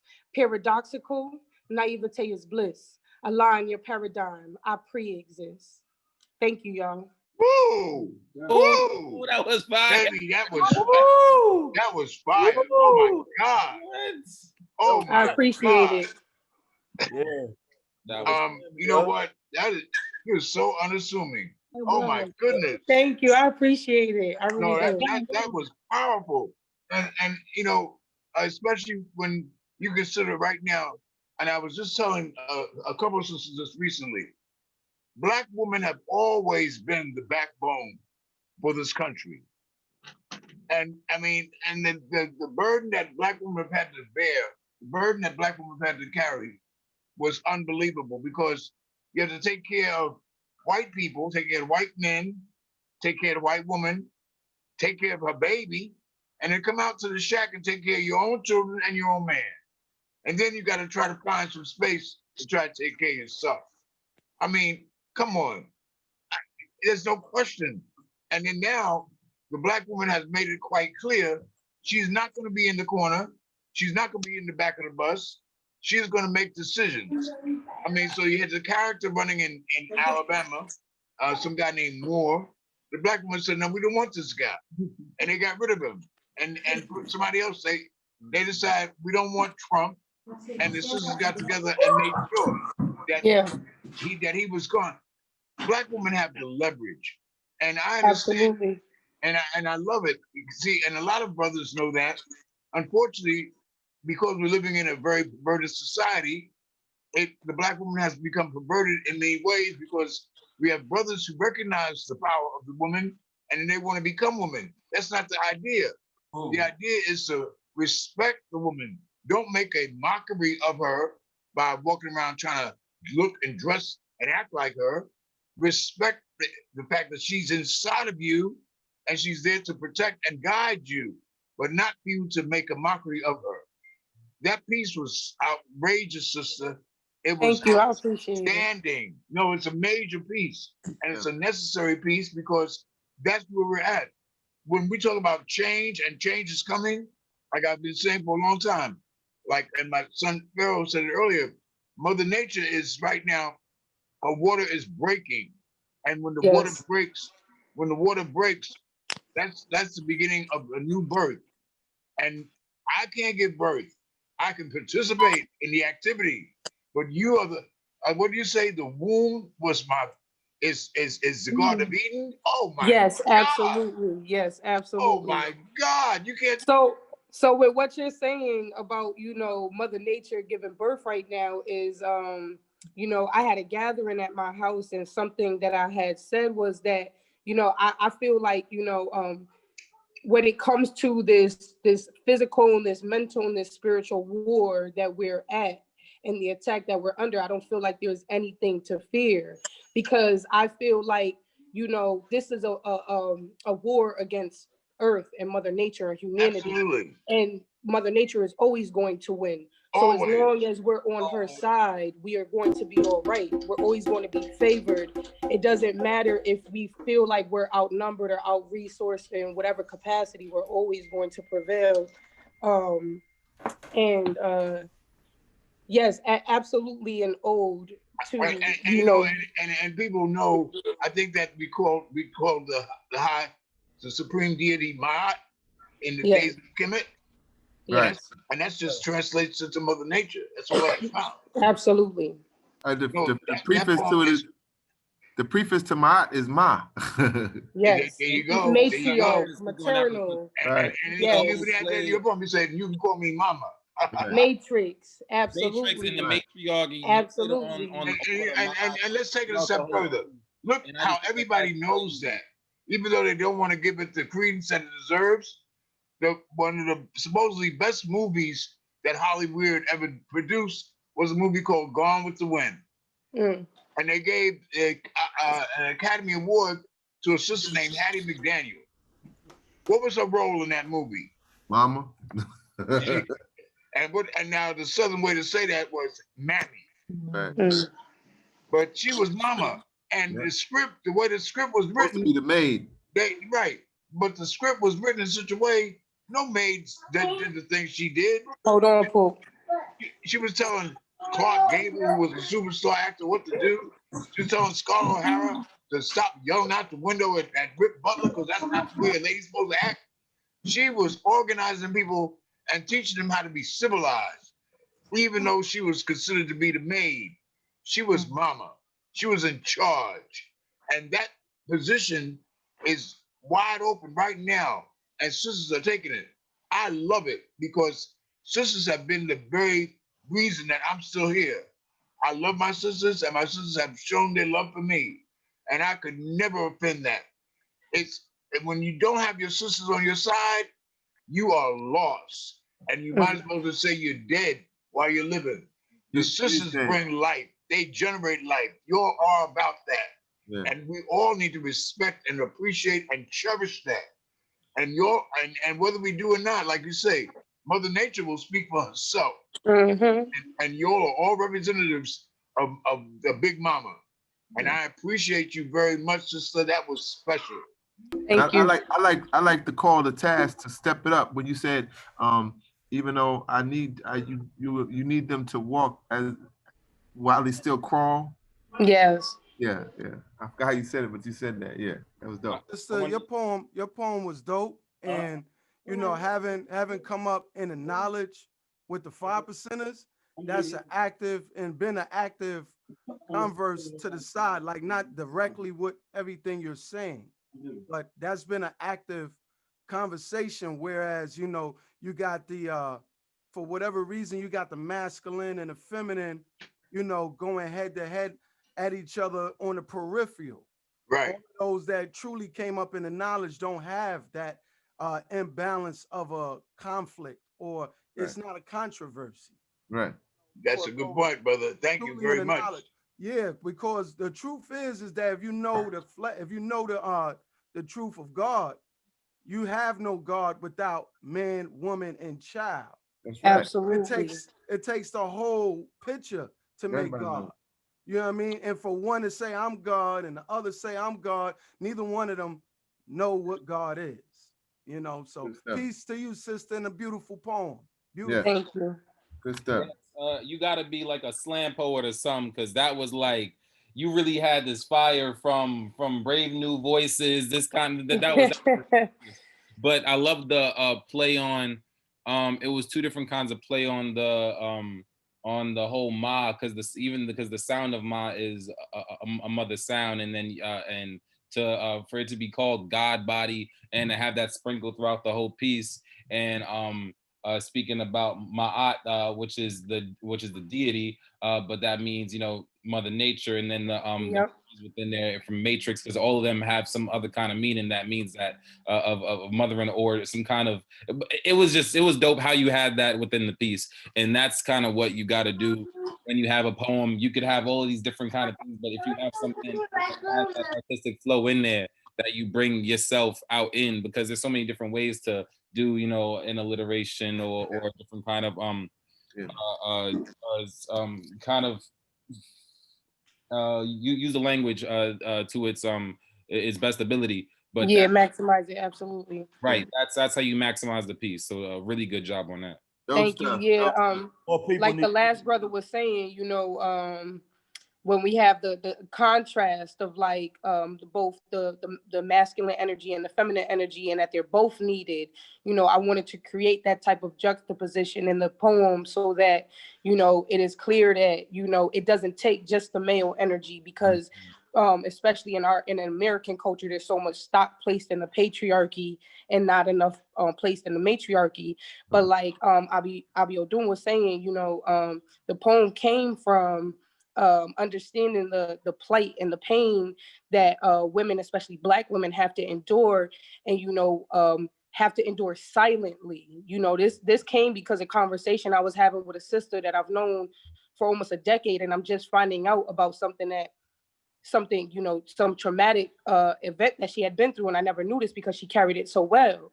And, you know, so we don't know the silent wars that the Mother Nature and that mother has to endure for us to be able to even survive and thrive like we do. You know, whether it's Mother Nature, our mamas, we endure so much abuse at the hands of the individuals that we take care of and that we sustain. So that's where that came from. You did a super job, and it reminds me of that mother when her children are at home and they're hungry, and they look around, they don't see nothing in the cabinet they can eat, they don't see nothing in the refrigerator they can eat, and so they go in their little rooms feeling kind of sad and depressed, and then about a half an hour later, mama says, "Come on and eat, y'all." And they go back to the table, and there's food on the table, and they try to figure out where the hell did this food come from. Absolutely. And that's what mama does. She performs magic on a regular She turns basis. scraps into feast. Absolutely, absolutely. And we need to respect and know that that's the source of who we are. And until we can recognize, to respect the matriarch and to recognize the matriarch in each of us, because men have that too. We have a matriarchal piece that needs to be respected and not perverted.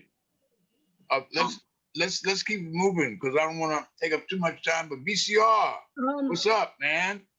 Yes, blessings, Baba. How you doing?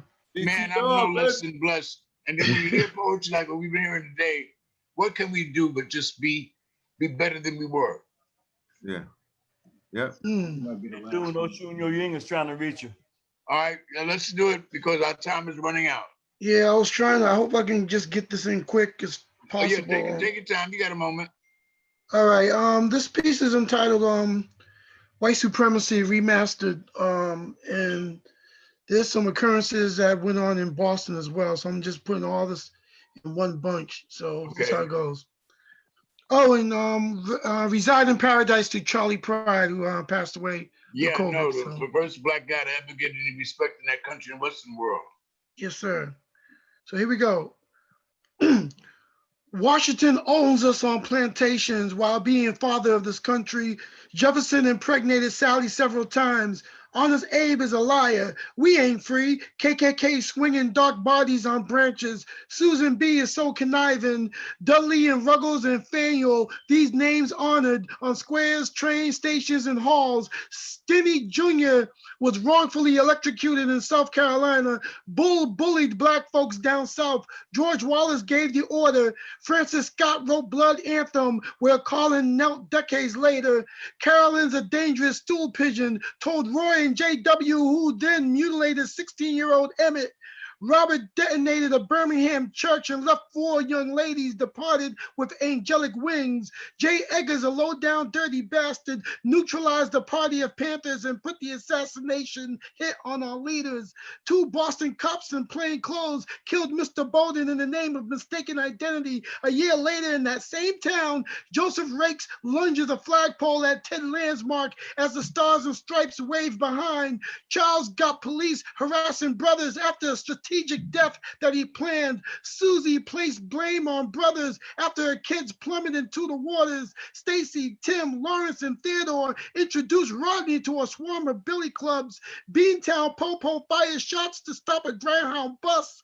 In the heartbeat of Darnold, Sean, Richie, Eddie, and Kenny emptied 41 shells, and Amadou is no more. Justin shoved a broken broomstick up Abner's anus. Bensonhurst took out Yusef. NYPD fatally eliminated Eleanor in the Bronx. Linda orchestrated the false convictions of 5 teens out of Central Park. Jeffrey had black males on his diet. Barry, Brewer, and King used their white supremacy and dragged Bird to a 3-mile tragedy. Zimmerman snatched Trayvon's life, and self-defense was his excuse. Michael Brown's hands were in the air, but Darren shot him like he just don't care. Hess and Beckley rat-a-tat-tat on DJ, and unfortunately the music stopped. The detectives from the Big Apple believed Mr. Bell should not be wed, so their guns spoke now, and they forever held their peace. Johannes began the new year by popping Oscar in the back at Fruitvale. Loman thought Tamir was a major threat. Slager bust Walter in the back. Matthew murdered Burrell and was honored a memorial award for bravery. 6 B-more officers put Freddie in a coma. Daniel placed a chokehold on Eric, and the gasping of "I can't breathe" were repeated. That calamity will resonate 6 years later. Brian was indicted for perjury and probably the cause of Sandra's suicidal report. Jared and Terrence fired mass shots at Stefan, motionless with an iPhone in hand. Blaine and Howie drew guns on Alton and pow pow. Dante discharging ammunitions at a crowd, and Rakia became the bullseye. Dylan took out the lives of 9 churchgoers. His reward, a fast food meal. Geronimo took out Philando, reaching for license and registration. Amber blasted Botham in his own crib and got the white privilege treatment. Gregory and Travis chased Ahmad and shot him dead. Johnny, Brett, and Miles perform a no-knock on Brianna and she turns silence. Amy could have gotten Christian Merck with her scary, pasty lioness. Garrett and Devin's only way to subdue Rayshawn is to kill him instantly. Even in 2020, strange fruits are still growing on trees. Rustin played the role of Jesse James as he licked several shots to the back and left Jacob paralyzed. Derek deja vu'd Garner memories, utilizing his knee instead of his forearm to stop Floyd from living.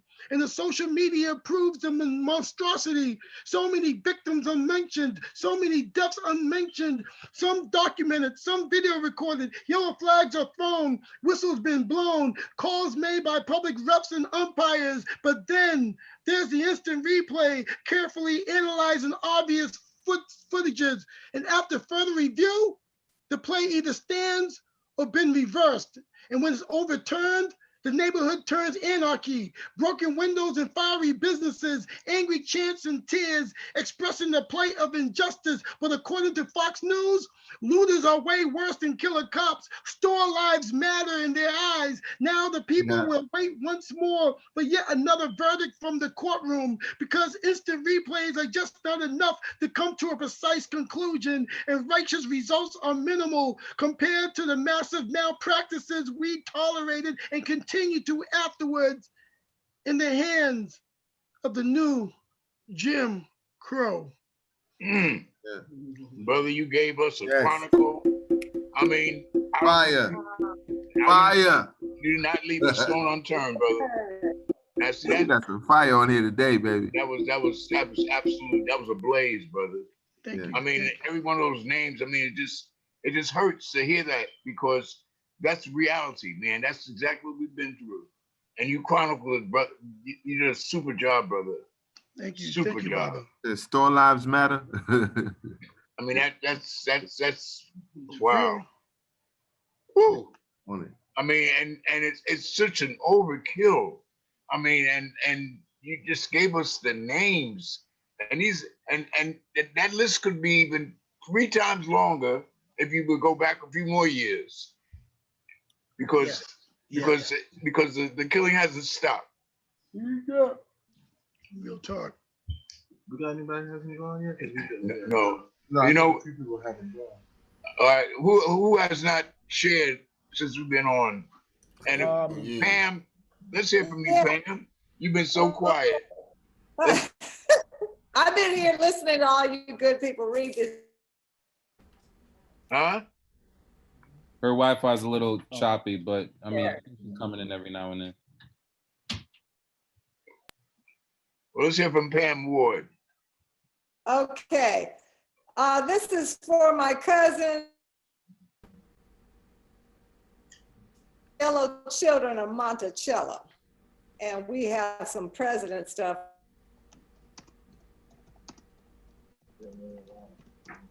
AFK.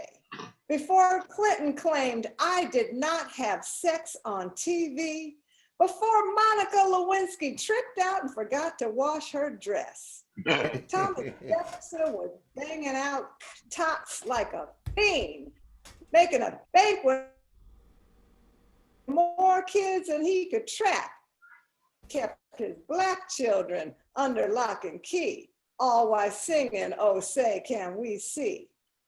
All his pickaninnies, tall and skinny, looked exactly like him. And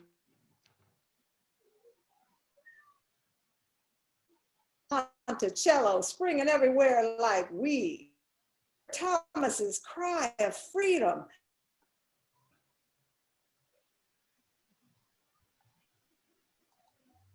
Fresh draws like a cotton gin, separating seeds.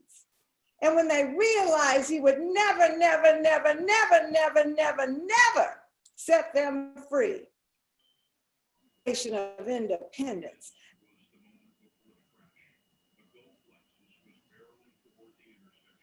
And with bronchotic songs, they sang hymns to bring on fever, yearn for heart attacks, or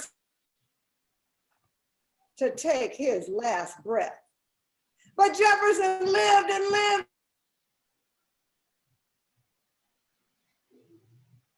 We hold these truths to be, he said. For his yellow kids, this was just a long-winded speech. People applauded a saint. People ignored his children in chains. Only when slavery began its swan dance did Jefferson finally relent. At last, while on his deathbed, just before Jefferson and Sally Hemings' kids were finally released. But wait a minute, stop the presses. Maybe it didn't happen like that at all. Maybe Sally was fed up with all the laundry, sex, and lies. Sick of the broken promises, maybe Sally finally snapped like an overseer whipping a child's back. Maybe Sally had to go all Monica on them all. She wouldn't be the first to topple a president. Plantation life takes its toll. So maybe Sally took out Jefferson herself, having that one final pillow talk at last. Thank you. Wow. That's a different twist. Yes, it is. And we don't know she didn't do it. Listen, I want to thank everybody who participated today. This was a hot day, another one of those magnificent moments. And if we could just, those of you that want to be in touch with each other, find a way to do that, because we don't want to just begin and end with the poetry on Sunday at the open house. We want to establish relationships and know that we can rely and talk to each other, because there's so much that we need to share. And we need to also show that we care for each other, because we need the caring now more than ever, especially when you consider that the barrage of madness continues to go forward. folks are not calming down. We are at war, and it's a lot more than just with the coronavirus. Thank you, everybody. Thank you. Thank you. I want to be what I can be, to be proud, healthy, and Free. Free. I want to say what I know to help my brothers and sisters grow. Oh. I want to feel good about me and blame no one for my Misery. Misery. So I'll be strong to turn it around. I want to go up. I'm not going down. Down. I want to do what I can do to make all my dreams come True. Remember my past, the good and bad, how I made it art, even when it was Sad.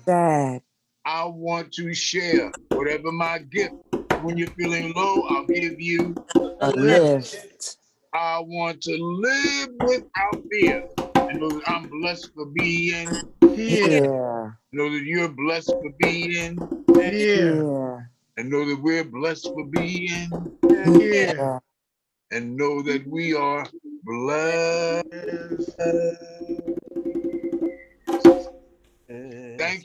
Thank you, everybody. And let's keep the fire burning. Two people who didn't go this week, but there was somebody who did not have an opportunity. All right, so my Wi-Fi messed up. I didn't get to. I don't even know if you can hear me now. Can you hear me now? Yeah, we can hear you now. Mm-hmm.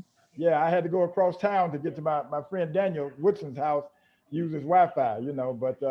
But we, I'll try to make.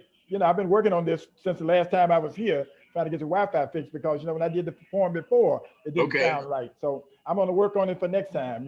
So. Okay. Well, I want to thank you for participating and being there. Taheem. And Taheem. Yeah. Yes, sir. I'm here. I'm still here with you. Hey, brother. Yeah, sorry to get to you, man. So everything for a reason, everything for a season. Okay. Catch you guys next time around. All right. Well, we look forward to hearing you, brother. Thank you for participating. And I'm gonna end the live right there. So, yeah, we're gonna end it. So I don't even know how to end the live. Oh, one thing, brother. I can't use PayPal to make a contribution. Can I use something else? I don't know what else you got is PayPal. All we have is PayPal. What about Cash App? Cash App, does that work? Well, Juanita, give me your Cash App. Maybe I don't know. All right, I can give my Cash App. Send it to me too, Juanita. I need the Cash App. Okay. All right, do the Cash App. Okay. All right. Now I can't promise y'all he gonna get the money y'all send to me. It is an administrative fee, so yeah. All right. No, I'm gonna stop the Facebook. All right. Can't figure it out. Peace and blessings, everybody. Peace and blessings. Peace and double. All right, guys. Thank you. Peace. Double. Love to everybody. Peace. Tell your viewers the bodies pursue these cases. See, this is why I asked you what you were doing, man, because I knew I was going to ruin your evening.